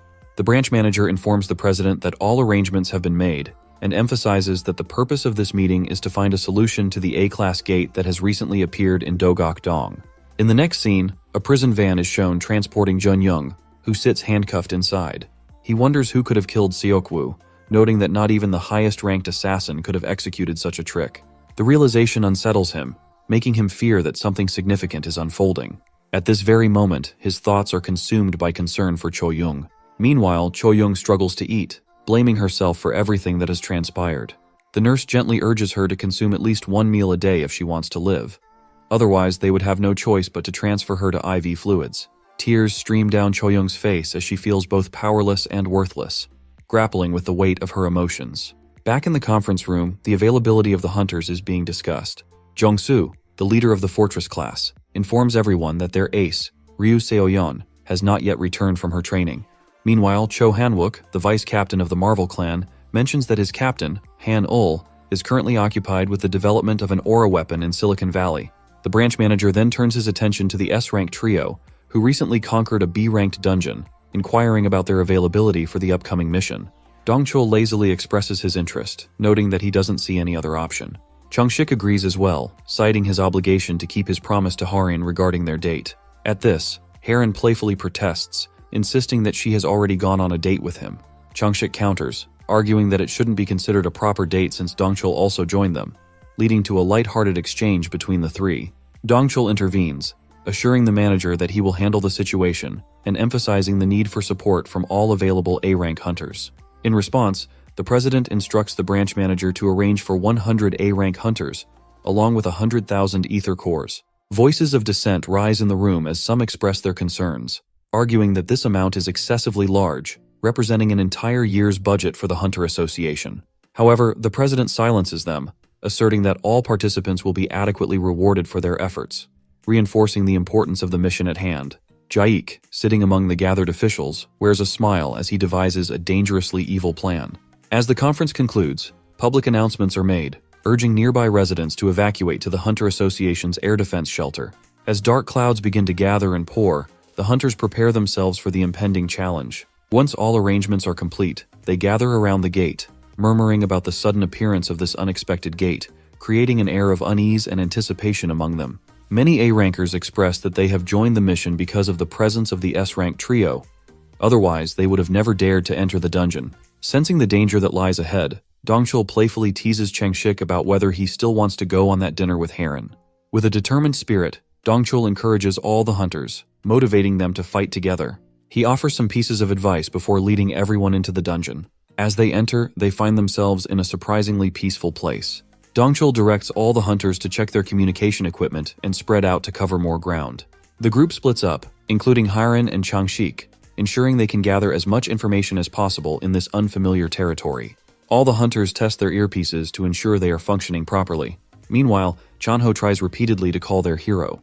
Just as Daesung finally answers the call, Chanho's frustration spills over as he complains about his current situation. It turns out that Chanho is busy moving into the new house he just purchased. Cutting to the chase, he informs Daesung about the sudden appearance of the new A-rank dungeon, mentioning that all B-rankers and above have been summoned to participate. Our hero examines the location, discovering it is quite close to his new residence. He inquires with his friends about the reason behind the evacuation order issued for just one gate. One of his friends explains the incident involving an A-rank gate fracture that occurred 5 years prior. As he travels to his new home, the hero poses a question to his friend about the possibility of being promoted to an S-ranker if he manages to resolve this issue. Chanho feigns surprise, noting that all his best friend seems to aspire to is achieving S-rank status. Within the confines of the gate, perilous bloodwolf monsters emerge. The hunters, acting as scouts, relay their locations to one another. Suddenly, they find themselves encircled by the menacing creatures. It is said that mankind was on a path toward destruction. This continued until the Ether Core, a miraculous resource dropped by monsters defeated in gates, becomes the new energy source for humanity. This is why the amount of Ether Cores needed to fuel aura equipment is believed to determine whether a raid is successful or not. Surrounded by threats, Dongchul advises everyone to use their Ether Cores to power up the aura gear.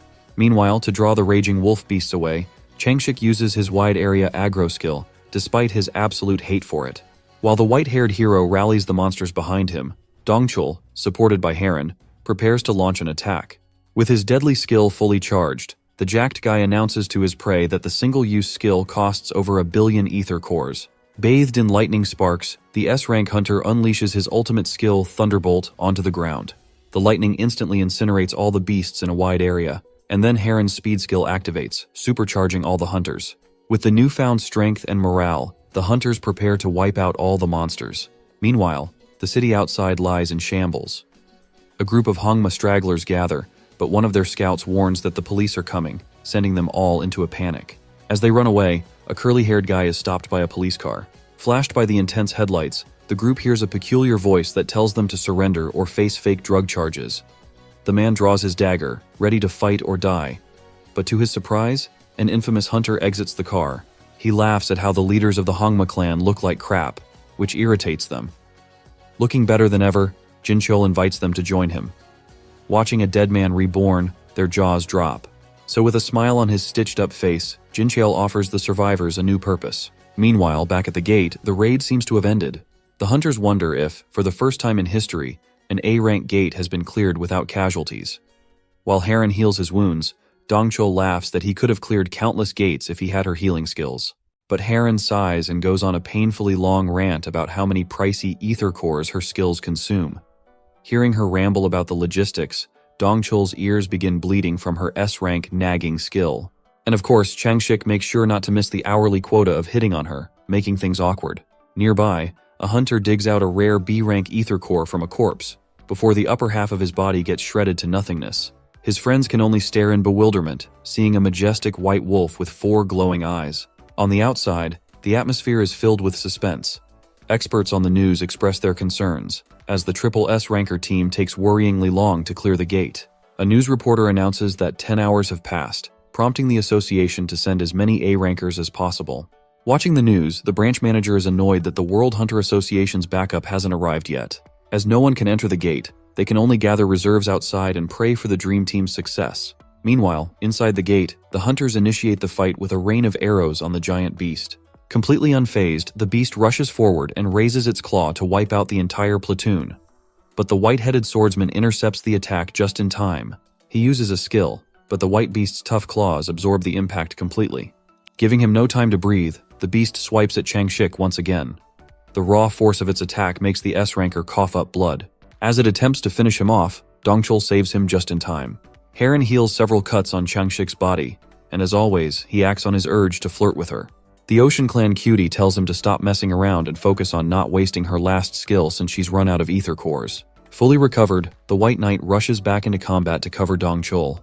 With his full-power strike, Korea's top hunter strikes the white behemoth down in one shot.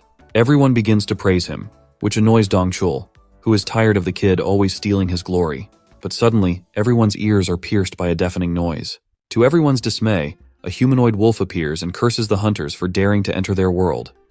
Backed by countless white behemoths behind him, the hunters lose all morale. Changshik is left speechless, but Dongchul instructs everyone to gather hurriedly.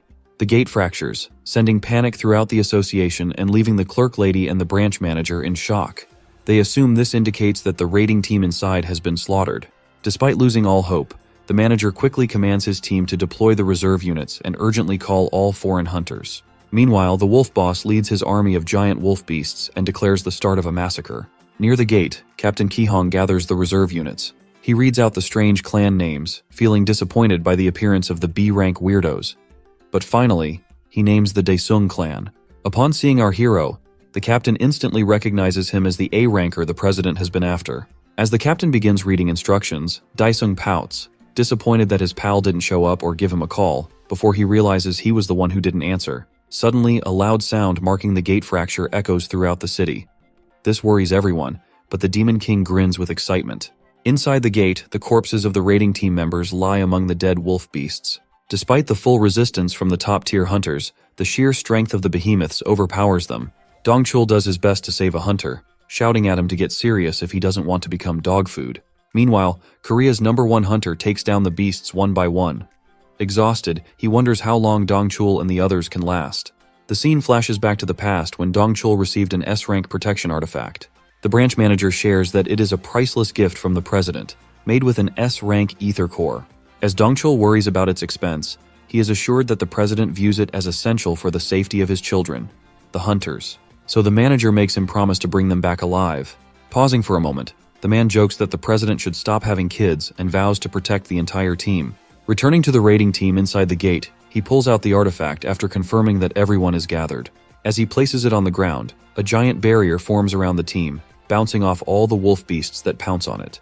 However, as Dongchul brags about the cutting-edge German technology, the wolf boss leaps into the sky and smashes its axe into the barrier. Seeing it wobble like jelly, the hunters panic, fearing it might break. Our badass S-ranker mocks the wolf boss for its futile attempt. When a concerned hunter asks what their next move is, he picks his nose and simply says they'll try the classic wait and see. The spiky-haired S-ranker brags that perseverance always works, even making Changshik and Haran unwilling witnesses to his claims. While the hunters feel lost, a suspicious hooded guy from Hans activates his artifact. Suddenly, a gate fracture appears out of nowhere. The fracture captures the wolf boss's attention. The unnatural occurrence leaves all the hunters in shock. Gazing through the gate at the human world, the king of the white wolves grins ominously, declaring that this time the monster raid team will hunt humanity. As this unfolds, the giant wolves invade Earth, tearing apart the weak infantry. True chaos erupts when the wolf boss lands in the city center.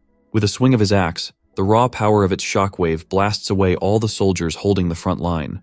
Trying to scout the situation, the drones that approach are obliterated by the Wolf King's howl skill. This cuts off the visual feed to the association, infuriating the branch manager. At a loss for what to do, he confirms the monster's next target and orders his team to send in the reserve unit. Meanwhile, a familiar vlogger flies his drone and begins his live stream from a rooftop close to the gate. Yangchil dramatically talks on his stream, trying to cash in on the mysterious disaster. Even though the coward is far from danger, he brags about his fearlessness and dedication to his viewers. However, a giant wolf drooling on him quickly shatters his so-called courage. Seeing a mutilated hand drop from its mouth, the vlogger kid falls on his butt. The behemoth pounces on him, making him wail like a little girl. That is until our hero arrives to save the day and decapitates the white wolf. The vlogger kid turns to look at Daesung, who is decked out in epic gear from head to toe. My guy ignores him and goes straight for the big boss of the wolves. Surrounded by a pack of giant wolves, my guy taunts the Wolf King, calling the wolf army stray dogs that are making his home filthy. Enraged, the proud king of the wolves pounces on our protagonist. However, his destructive axe attack is easily blocked by the ruler of hell. In the meantime, at a shelter near the gate fracture, panicked civilians trying to get in open a certain live stream on their phones. Funnily enough, despite the association losing their drones, our vlogger kid manages to monopolize coverage of the disaster with his live stream. After hitting 1 million views, the greedy kid continues to stream without a care for his life. In the control room, the clerk lady opens the live stream on her phone and shows it to the manager, leaving everyone shocked to see our A-rank hunter facing off alone against the threat that overwhelmed 3 S-rankers. Returning to our hero in the center of it all, he casually watches the dogs assemble like Power Rangers. Suddenly, the big white dogs charge at him all at once. But at that moment, Daesung is furious and unleashes flames from his Hellfire sword. Roasting the wolves from the skin down, the irritated Wolf King extinguishes the fire with a swing of his axe. Finally living up to his title, the king withdraws his army and states that he will fight our hero one-on-one. Impressed by the monster's audacity, the ruler of hell tells him to get through his hell beasts first. Piercing the ground with his sword, immense energy begins radiating from Daesung. The Wolf King and the Vlogger Kid are both dumbfounded as a gigantic dragon materializes in the sky. But that's not all. Hearing its master call, more hell beasts begin to appear, scaring the crap out of the branch manager and the reserve team under Captain Ki Hong. Watching my guy backed up by his epic summons, the wolves can only growl in fear. Using the Wolf King's own words against him, our Demon King orders his slaves to destroy the others, while he takes on the big boss himself. Seeing the giant dragon descend, Captain Ki Hong and his unit approach Daesung's summons. As they watch the dragon maul the wolves with its claws, Ki Hong is left wondering if the majestic white beast is a friend or foe. The other 2 summons chase down the previously terrifying wolves as if they were little puppies, effortlessly hunting them down. Meanwhile, at the shelter, civilians watching the Vlogger Kid's livestream are bewildered, witnessing monsters slaughter other monsters. In a moment of sheer confusion, the branch manager summons Chanho as a representative of the Daesung Guild. Not wasting a word to break the ice, he outright asks Daesung's pal to share details about the legend himself. In the meantime, the legend in question continues to talk trash to the Wolf King for fun. He approaches it menacingly, prompting the proud monster to unleash a powerful blow on him. But my guy easily blocks it and, with a scary grin, launches a flurry of his own attacks, overwhelming the proud dog. Impressed by its abilities, our hero commends the A-rank boss, who seemed like a barking dog with no bite. However, the proud boss monster suddenly starts doing gymnastics to break free from the Demon King. When the ruler of hell invites the Wolf King to make his next move, the dog curls its tail and begins dashing away at full speed. Our boy is left speechless, but it seems the Wolf King has realized that his immense power comes from the pandemonium. However, the Demon Lord doesn't let it end there. Catching up, he asks the dog why it's running on 2 legs. He kicks it like a bully, forcing the proud king to tumble like a puppy learning to walk. As if the humiliation isn't enough, he makes sure to prevent its escape. He commands his dragon to grab the dog, making the puppy stare with its jaw stuck open as giant talons graze it along the ground, giving it a good shave. Standing over the road-burned white pup, my guy gruesomely cuts it open to extract a core. Meanwhile, the 3 S-rankers also exit the gate fracture. Dongchul expresses his frustration upon finding no reinforcements. Harem does her best to save those still alive and urges the top 2 hunters of Korea to work together against the wolf boss. Dongchul takes off, leaving Harem alone. Suddenly, she senses demonic energy and a tiny scream escapes her lips moments before a wolf leaps upon her. But of course, no one would let the Ocean Clan's cutie die. The oversized dog's lopped-off head bounces away, cleanly sliced off by our knight in shining armor. Bake Harem is left staring in awe, but my guy, not even recognizing her, asks if she's a hunter or not. Bewildered to see the monster that Korea's #1 struggled against beaten in 1 shot, she is stunned. Speaking of the devil, Chengshik lunges at the man stealing his crush's heart. Of course, Daesung smoothly evades it. Both Harem and Dongchul call out Mr. Top Hunter for his strange antics. Yet the white-headed swordsman feels confused himself. Shocked to watch a seemingly random guy dodge his blade with ease, he says he mistook our boy for a monster. Upon hearing this, everyone takes a moment to ponder his words. Changshik clarifies that of all the monster auras he has encountered, Daesung possesses the strongest. His detection skills impress our demon lord. Acknowledging one another, the 2 introduce themselves. With that, the disaster ends, and the scene shifts to a meeting of the S-ranks with the association president. Dongchul smiles, feeling glad that the president's expensive artifact saves many lives. However, Changshik points out that they should focus more on the gate fracture. Still, Harem can't stop thinking about our abruptly awakened Demon King transforming from comatose to top G. Cho Hanyul, the masked S-ranker, remains silent, so the president presents his main purpose, whether to promote Daesung to S-rank or not. Of course, no one has any qualms about it, and Harem even jokes that the others can take more holidays if the president uses him instead. Changshik acknowledges his power, adding that he achieves the unthinkable feat of clearing an A-rank gate solo. But the masked S-ranker finally speaks up, remarking that he is already far above S-rank. Meanwhile, on his newly viral channel, Vlogger Kid interviews the bald geezer, pretending to have a strong relationship with our guy. Whereas in the Daesung clan's main office, Chanho is amazed to see his pal's name trending on every video across the web. With that, the man of the hour walks into his office. Chanho greets him enthusiastically, like a true suck-up, making our guy wonder if his friend is high on something. Getting straight to business, Daesung asks his best friend the reason for the call. His pal reveals that they're going to get his brand new license. News anchors from all over gather outside the Hunters Association building, anxiously awaiting our hero's arrival. So, the man of the hour arrives with his best pal by his side. The girls in the crowd gush over our hero, and Chanho suggests they raise a hand for his fans. As soon as he merely lifts his hand, the ladies start screaming and begging him to marry them, leaving him at a loss for words. Inside the president's office, the graceful man expresses his gratitude for Daesung's services. Chanho laughs, mentioning that they are only doing their duty.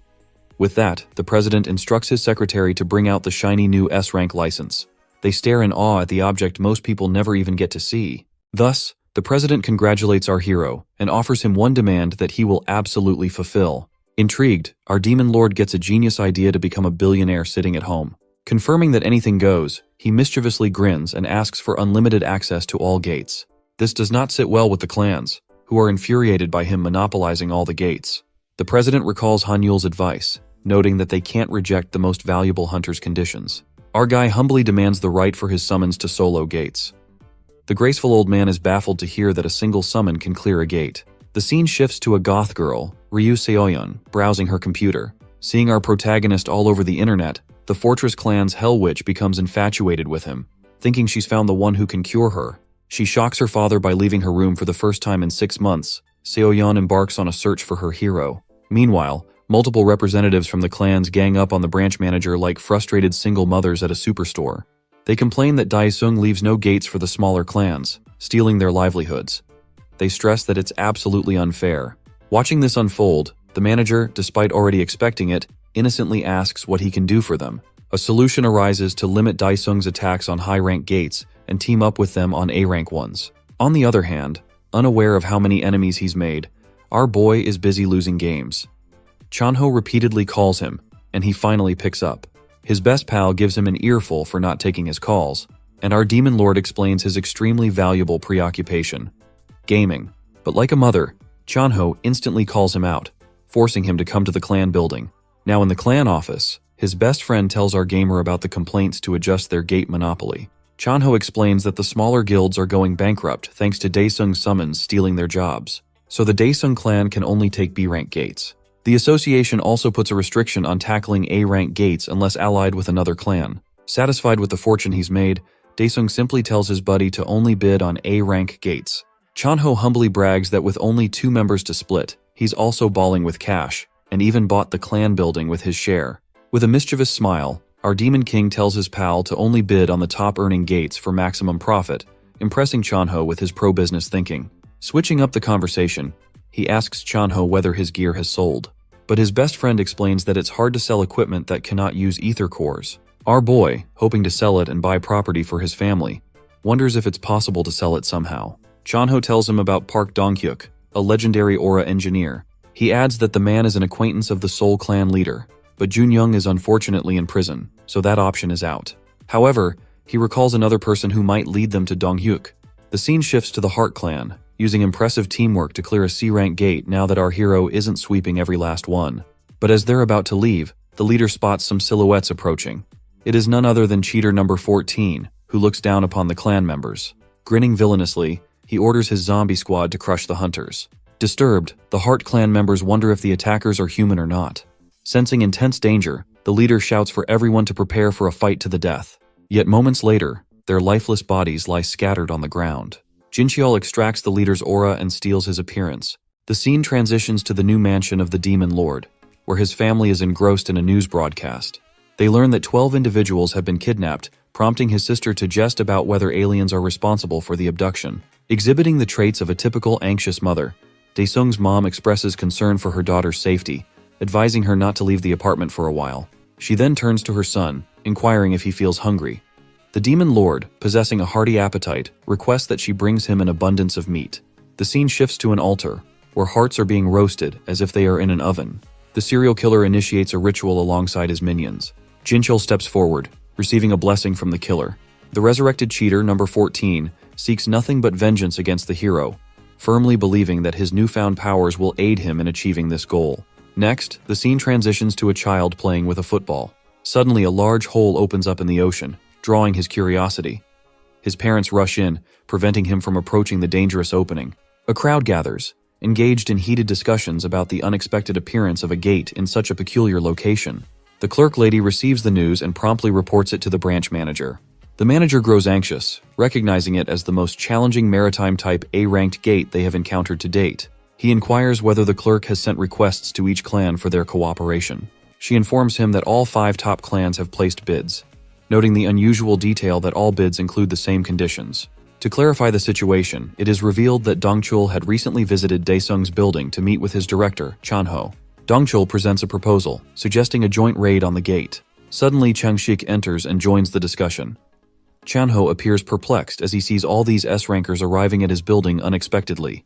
Upon noticing Dongchul, Changshik instigates a confrontation, reminding him that he had previously mentioned wanting to take a break from raids to spend time with children. Changshik presents the same proposal to Chanho that Dongchul did, expressing his desire to jointly attack the aquatic gate. He even offers to cover all expenses related to information and other essential needs. Meanwhile, the Ocean Clan appears to share a similar mindset. In their briefing room, their leader, Harem, persuades her team that she wants to assist Daesung, feeling indebted to her for saving her life. Her team responds enthusiastically to this arrangement, showing no objections whatsoever. Meanwhile, similar discussions unfold at the Marvel clan's headquarters. The vice captain engages in a heated argument with the captain over his decision to join forces with others to attack the gate. Captain Johan Ul responds that he wishes to meet Daesung, seeking to learn more about his abilities, which seem to surpass even S-rank. Returning to the hero, he is occupied with assigning guard duties to his shadow minions. He designates the top 2 minions to protect his family in his absence. The minions express their eagerness, vowing their lives to carry out this order without fail. As the demon lord steps out of the pantheon, the hell witch Ryu Seoyeon notices him and questions whether this portal is the source of his inexplicable strength. She introduces herself as the backbone of the Fortress clan. However, Daesung refers to her as Fortress Kid and demands to know her business. She approaches the hero, staring intently into his face, and asks for his assistance. As she draws closer, he instinctively pushes her away, only to discover that she transforms into a black magic doll. The hero contemplates whether she possesses ninja-like skills to achieve such a feat, but suddenly, he detects a demonic aura emanating from the doll, prompting him to wonder if there is any connection between them. In the following scene, the clans gather along the coast, preparing for the impending operation. They spot a flying dragon soaring toward them. As it draws nearer, Daesung descends from the dragon, landing gracefully before the assembled clans. While everyone marvels at the idea of riding a dragon, the hero feels irritated by the ride's quality. He spots the same ninja girl from earlier, cursing everyone and biting her finger in frustration. He approaches her, questioning whether she is also from hell. The Hell Witch, unsure of what he means, simply nods in agreement to whatever he says. Surprisingly, she feels a sense of positivity in his presence, and finds herself able to tune out the surrounding noise when he is near. She then requests that he stay with her in the gate. Before the Hell Witch can receive an answer, her longtime rival, Lady Heron, arrives on the scene. The animosity between them is evident from the Hell Witch's expression. They begin to clash, but their fight is abruptly halted as the hero unleashes an almost invisible wave attack to intervene. With the confrontation settled, it becomes time for them to proceed toward the gate. The Hell Witch, reluctant to leave the Demon Lord's side, insists on tagging along in his boat, which he finds quite annoying.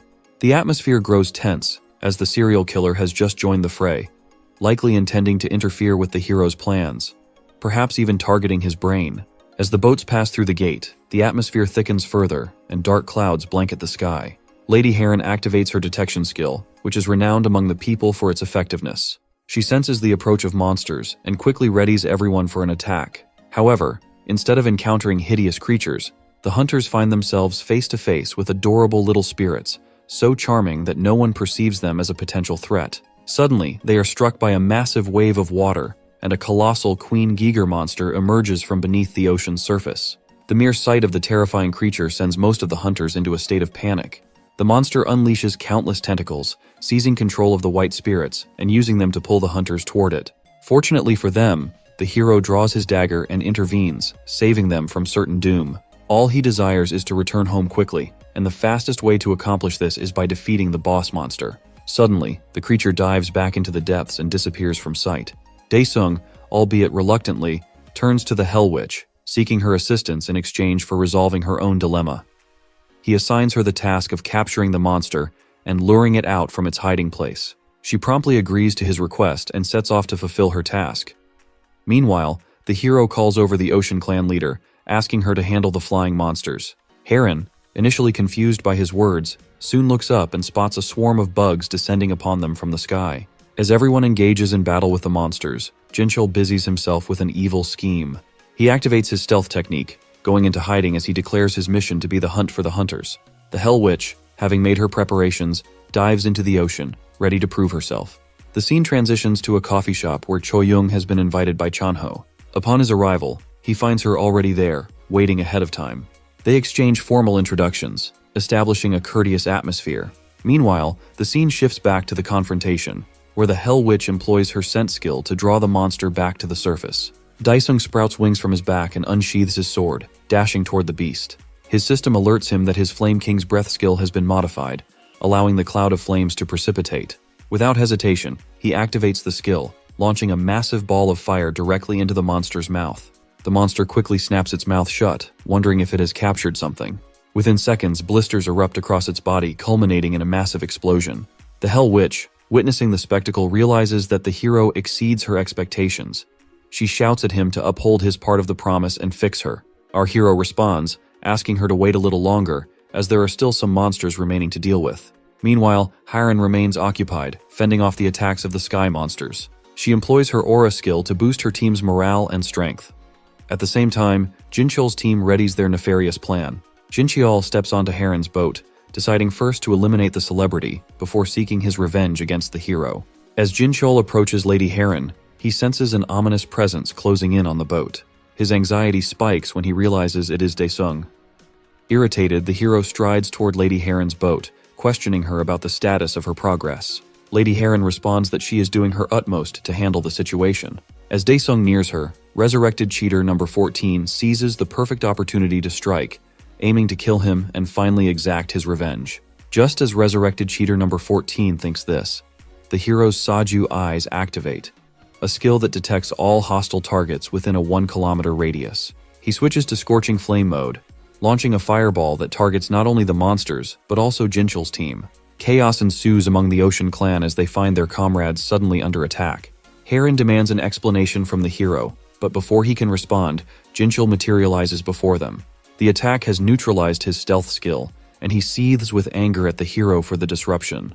Hunters standing nearby stare at Jincheol, questioning his identity.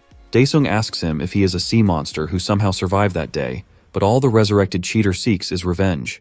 He injects himself with a drug that envelops him in a dark aura. With a guttural cough, he spits out a black substance before diving into the sea. The nearby hunters quickly identify Jinchul as a member of the Hongma clan, but they are baffled by the fact that he was believed to have died at the testing site. Suddenly, a black fog engulfs their ship, obscuring the hunters' vision. Tentacles radiating an evil aura rise from the water, piercing through some of the hunters. As one tentacle reaches Lady Harem, breaking her barrier, the hero reacts swiftly, catching it with his bare hand and saving her from harm. With his bare hand, the hero twists the tentacle, forcing the monster out of the sea with a howl of pain. Jinchul emerges as an S-class Geiger King monster, exuding confidence that he will finally achieve his revenge. Channeling all his strength, Jinchul unleashes a powerful attack aimed directly at the hero, eager to witness his demise. The scene shifts back to the coffee shop, where Chanho assures Choyoung that they are prepared to exhaust their last resources to save her director in exchange for her assistance. Eager to save her director, Choyoung inquires about the assistance they require from her. Cutting to the chase, Chanho asks if she can help them get in touch with Dr. Park Dong-hyuk. Choyoung responds that the doctor's whereabouts are highly confidential and suggests that he should discuss it directly with her director instead. Meanwhile, the monster has successfully knocked all the hunters into the water. Daesung contemplates using his special skill but hesitates, knowing that it could endanger everyone around him. Reluctantly, he allows Jinchul, now transformed into the Geiger King, to ensnare him in his tentacles. Jinchul launches a fierce attack aimed at the hero, determined to kill him this time.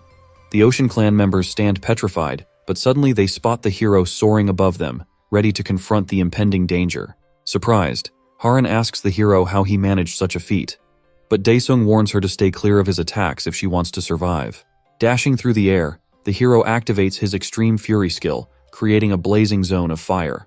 In an instant, Jinchul is blown away into smithereens, vowing that he will wait for the hero in hell. The crowd erupts in excitement and disbelief at the hero's unexpected victory. Suddenly, Daesung receives a notification regarding the existence of the haunts, and he gains new skills, stealth and transformation, along with the ability to use ether aura. As the gate clears, the old Baldy arrives with his Porter clan, humorously named the Rice Cake.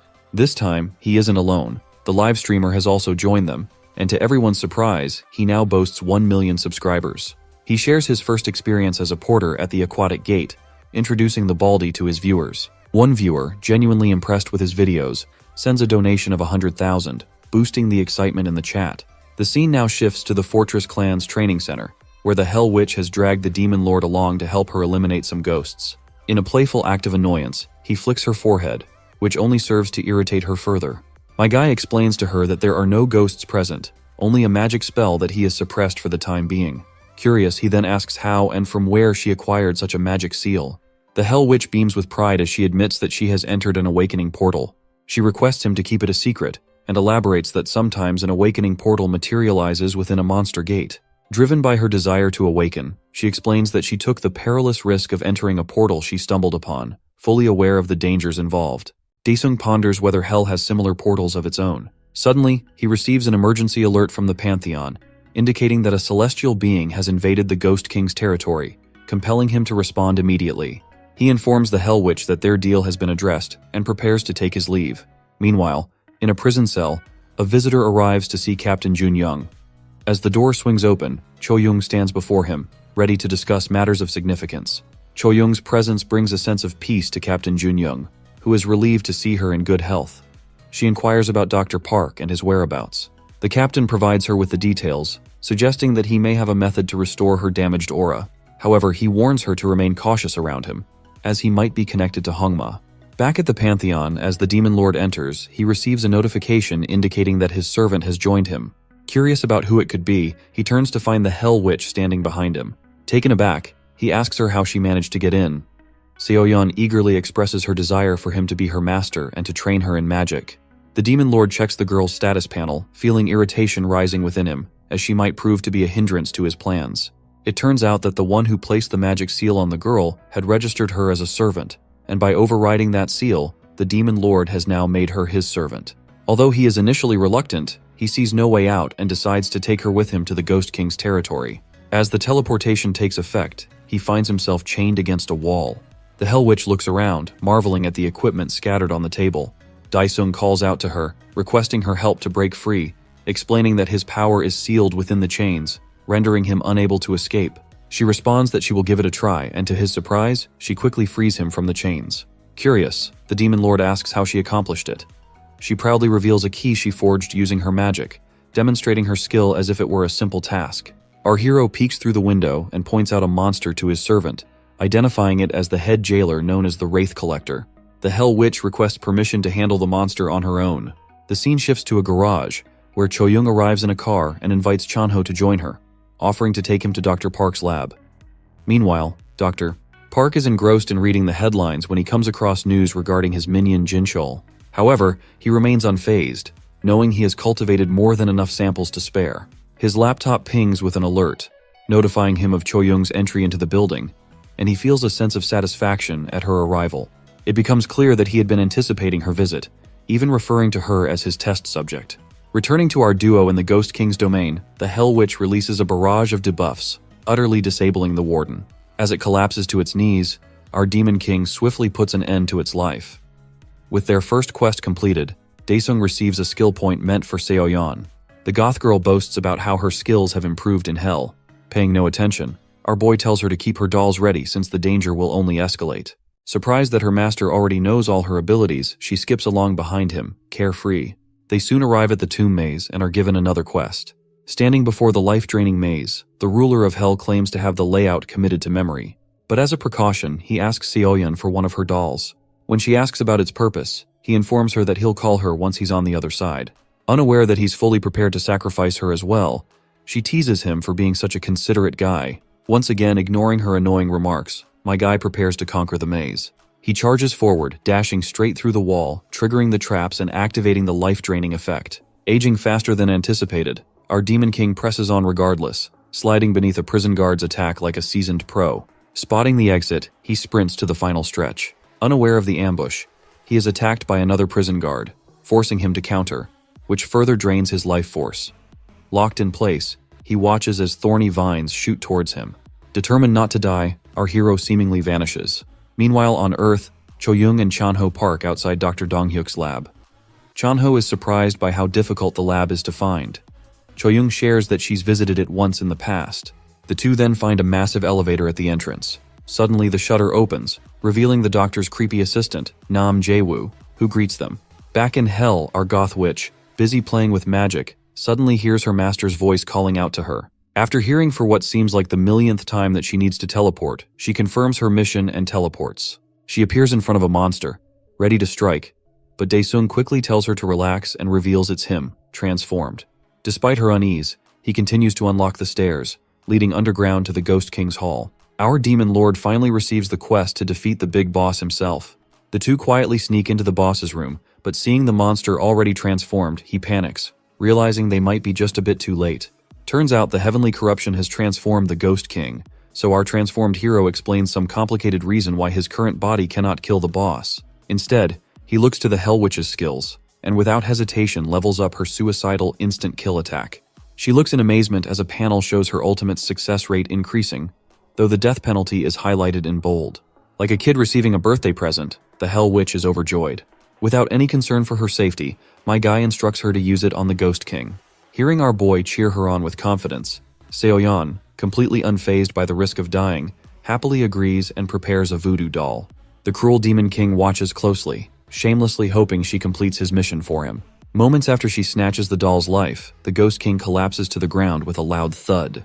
Daesung feels a rush of excitement until he notices Seoyeon unconscious behind him. Still, having fulfilled her role, our hero steps in to finish off the weakened boss himself.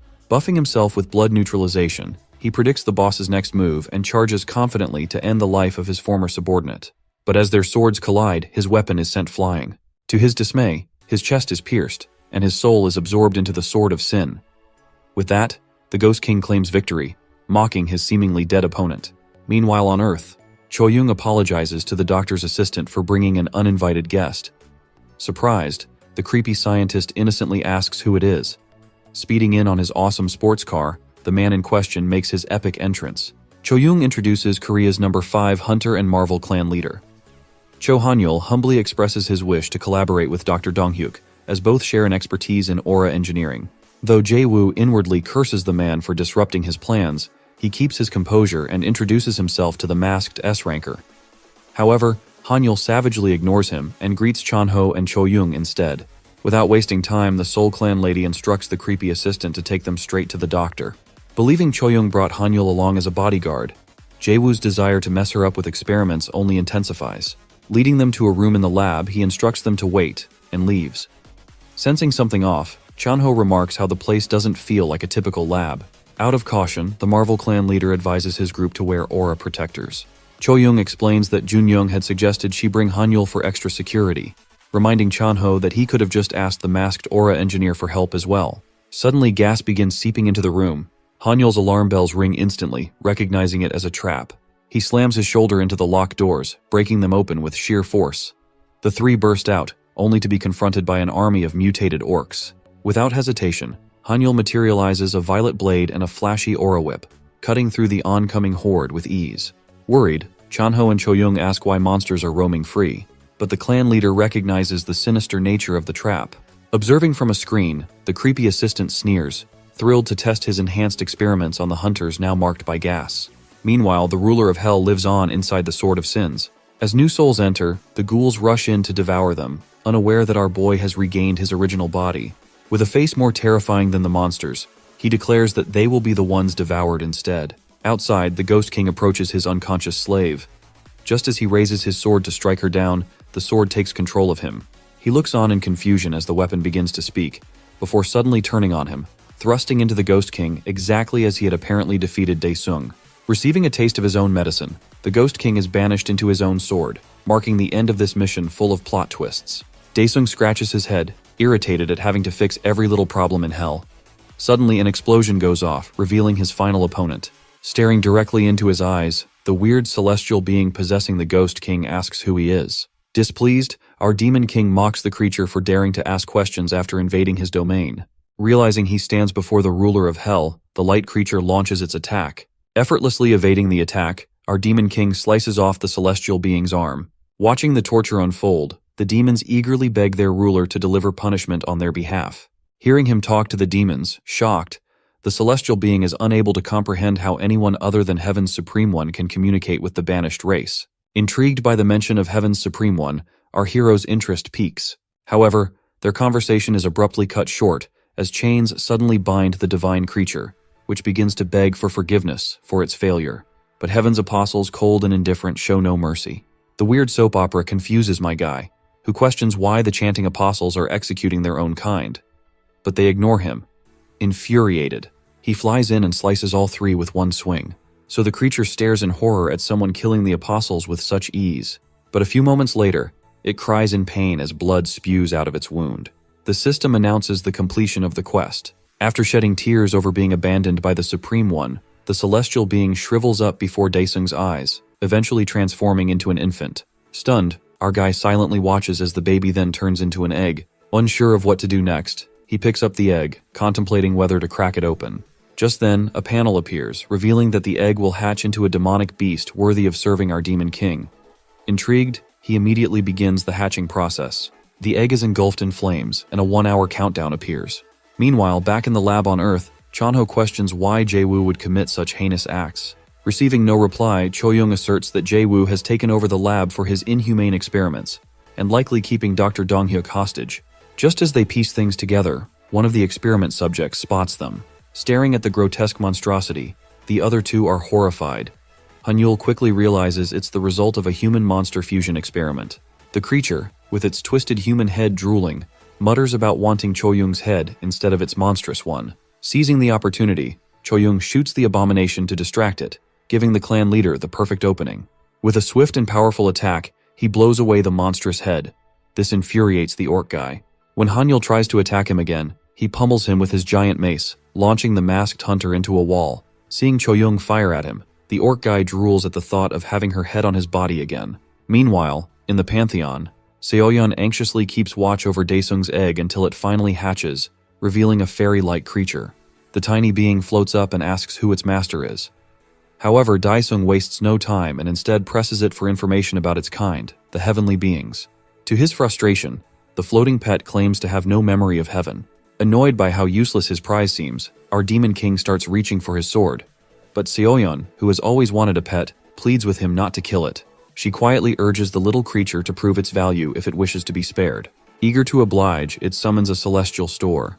While Daesung is unimpressed, the Hell Witch puts on the most enthusiastic reaction she can muster. As our bored hero skims through the items displayed on the shelves, a fortune journal grabs his attention. The little creature explains that he can purchase the journal with quest points and gain a glimpse into the future. The system further clarifies that once a week, he can view up to 24 hours ahead. Upon learning this, he quickly hits the buy button. A scroll materializes before him, disclosing information that makes my guy serious all of a sudden. Immediately after, Daesung leaves Hell, telling Seo-yeon to head home. The Hell Witch playfully remarks that he shouldn't abandon his disciple, but he calmly suggests she focus on repairing her doll. As her nagging continues, Daesung turns back with a deadly serious expression, silencing her at once. Back in the lab, although Han-yul seems knocked out, smoke starts puffing from beneath his suit. Revealing a cyberpunk-style design, Korea's number 5 hunter stands up in anger, now forced to play his hidden card. He launches himself toward the orc guy, driving his metal fist into the mutant's face, completely distorting it. Before the orc can retaliate, Han-yul's Iron Man-like suit fires an energy blast from his fist, disintegrating the upper half of the creature. Witnessing this, Chanho remembers the rumors about Hanyul being covered head to toe in aura technology. Exhausted, the Marvel clan leader warns them that his ether cores need recharging. Frustrated, Chanho notes they're falling right into Jae-woo's plan. But this outcome wasn't part of the mad scientist's strategy, as Jae-woo had intended to capture them all alive. Pressed for a solution, he unleashes his most dangerous experiment yet. As Hanyul recharges his equipment, a door ominously creaks open. Emerging from the shadows is Jae-woo's prized creation, a goat man. Watching the vile human-beast hybrid wielding a cleaver, Cho-young prepares to fight it, but Hanyul warns her that it's likely an S-rank monster.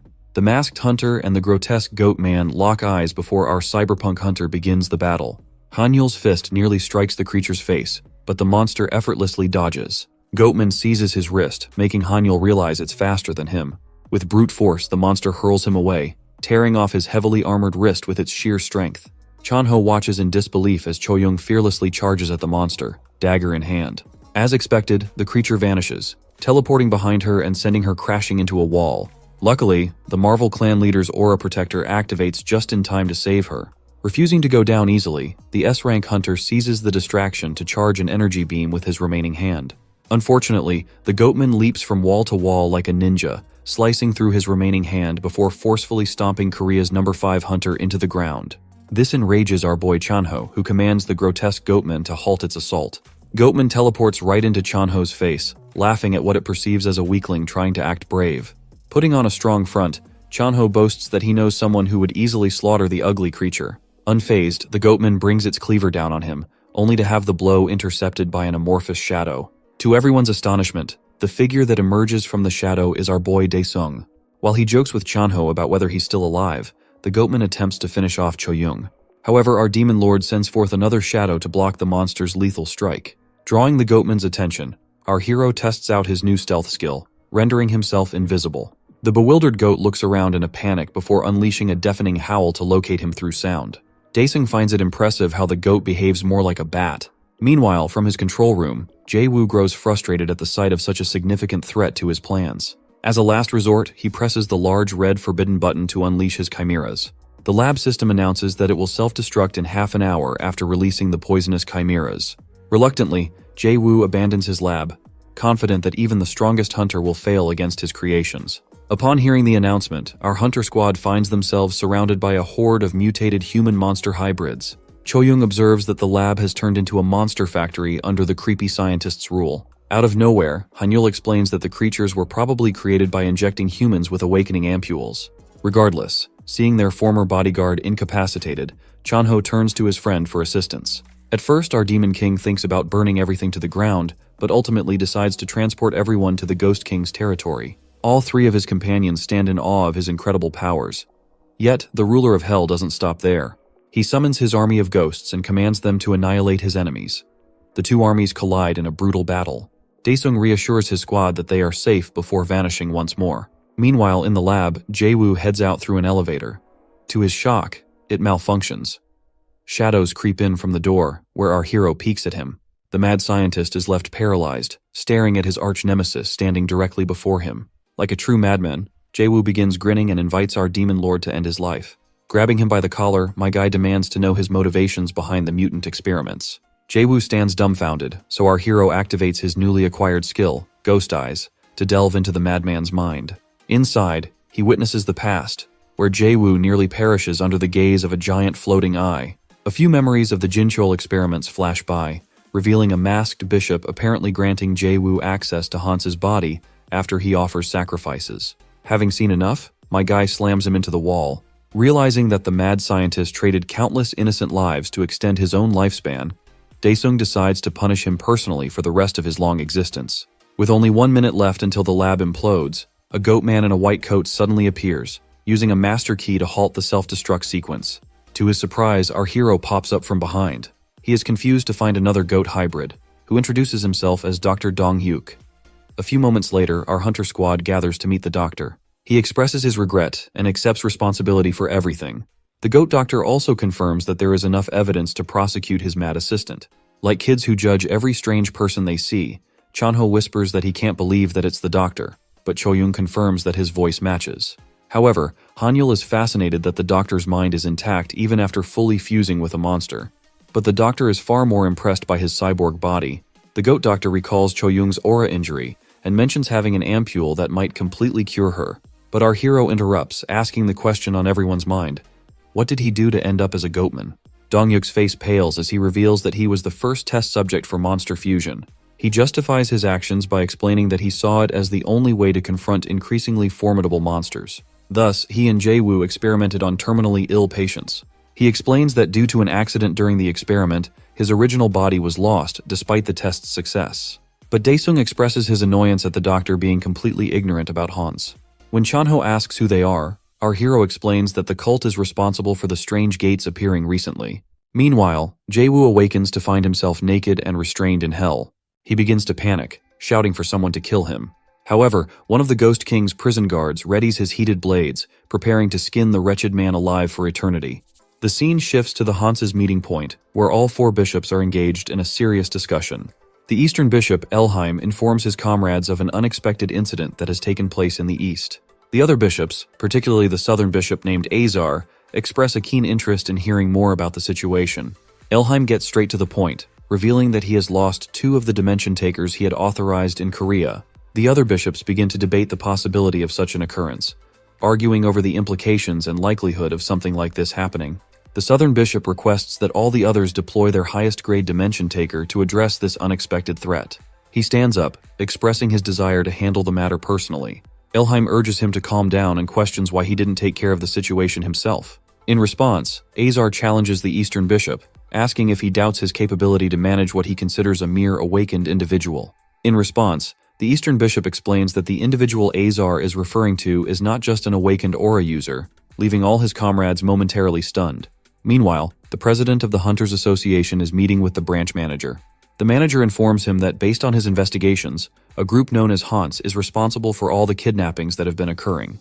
As the president demands verification of the information, the branch manager responds that they have received this intel from their ace hunter, Dae-sung. Sensing the immense danger looming ahead, the president instructs the manager to direct Jin Ki-hong to initiate a private investigation. He emphasizes that news like this could lead to chaos if it were to leak to the public. The scene transitions to a correction center, where Jun-young stands, waiting for Cho-young. He observes that she has done her best and suggests that she join him if she wishes to get some tofu. Cho-young expresses a desire for her captain to meet someone. She introduces him to a goat, informing him that this is none other than the doctor, Park he is familiar with. Jun-young feels a sense of confusion as he sees only a goat before him, with no indication of the professor's presence. He taunts the man for having fallen so low as to transform himself into a goat. While sitting in the car, the captain rests his hand on his head. He mocks the goat doctor, expressing that he never imagined engaging in conversation with a goat, and that he feels quite strange about the situation. The scene shifts to a familiar setting, reminiscent of previous events. This time, the serial killer has set his sights on a girl named Mi-jung, intending to obtain her brain. He blocks her path, but before he can take any action, Inspector Jong-woo intervenes. Jong-woo asserts that he has apprehended the individual responsible for all the kidnappings. He instructs the lady to retreat and calls for backup from Captain Jin Ki-hong. Jong-woo prepares to engage in battle, but upon noticing his opponent's relaxed, defensive stance, he wonders why the serial killer appears so unfazed. The killer mocks Jong-woo, labeling him a hunter who has stabbed and murdered his own officer. With these words, he successfully ignites Jong-woo's anger.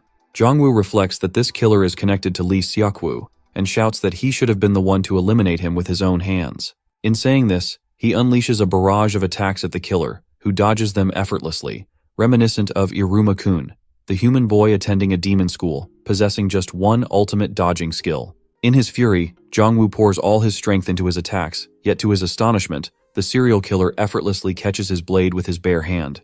He slashes through the neck of the inspector. Despite his determination to survive this day, Jong-woo feels the sharp edge and realizes too late that his neck has been severed, leaving him lifeless. The killer contemplates whether he has made a mistake, recalling that he was instructed not to harm anyone from the association. However, he soon remembers that the one who gave him this advice, named Jae-woo, has gone missing, leading him to feel that he has nothing to worry about now. After killing Jong-woo, he strolls casually, now searching for the girl who managed to escape. The scene shifts to the branch manager, who was viewing the last video recorded by Jong-woo. It becomes clear that he captured footage of the serial killer moments before his death. He inquires if Ki-hong has uncovered the true identity of the killer. Ki-hong informs the manager with the details, revealing that the man is named Chong-sik and is classified as a D-rank adventurer. He further adds that Chongsik, along with Jinchol and others, has joined a secret organization known as the Haunts. The manager then inquires about Jae-woo. Ki-hong informs him that according to what Chan-ho relayed, the man has died at the research facility. The manager, enraged by this haunt situation, instructs Ki-hong to update all the S-rankers and deploy them to eliminate this organization. The scene shifts to Daesung's building, where Dong-chul has returned to see Chan-ho once again. He cuts straight to the point, revealing that he is there seeking donations. He explains his intention to create a residence aimed at providing better living conditions for the children under his care. In exchange for the funds, he guarantees his full cooperation in all matters. Dong-chul shakes Chan-ho's hand, wondering if his proposal has been accepted so easily. However, Chan-ho advises him not to get too excited, explaining that the final decision can only be made after he discusses it with his friend Daesung. The scene transitions to the Hope Orphanage, where Dong-chul calls the sister to share all his plans with her. He mentions that he has reached out to Daesung's clan to secure funding. Apparently, he is orchestrating a significant fundraising program. The sister expresses her concern, but he reassures her, stating that if he can take down a single S-rank gate alongside other S-rankers, he is sure to hit the jackpot. While conversing with the sister, he suddenly notices someone approaching the building from outside.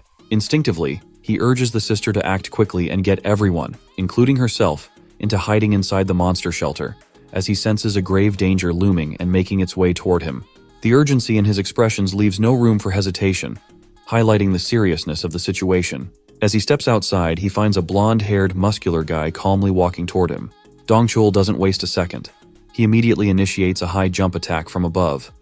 However, the gym guy effortlessly defends himself, fully aware of Dong-chul's status as an S-ranker and prepared for the confrontation. Dong-chul feels a surge of anxiety as his attack is easily warded off. He gathers his courage and reminds himself that he needs to push harder and sweat a bit more to prove himself.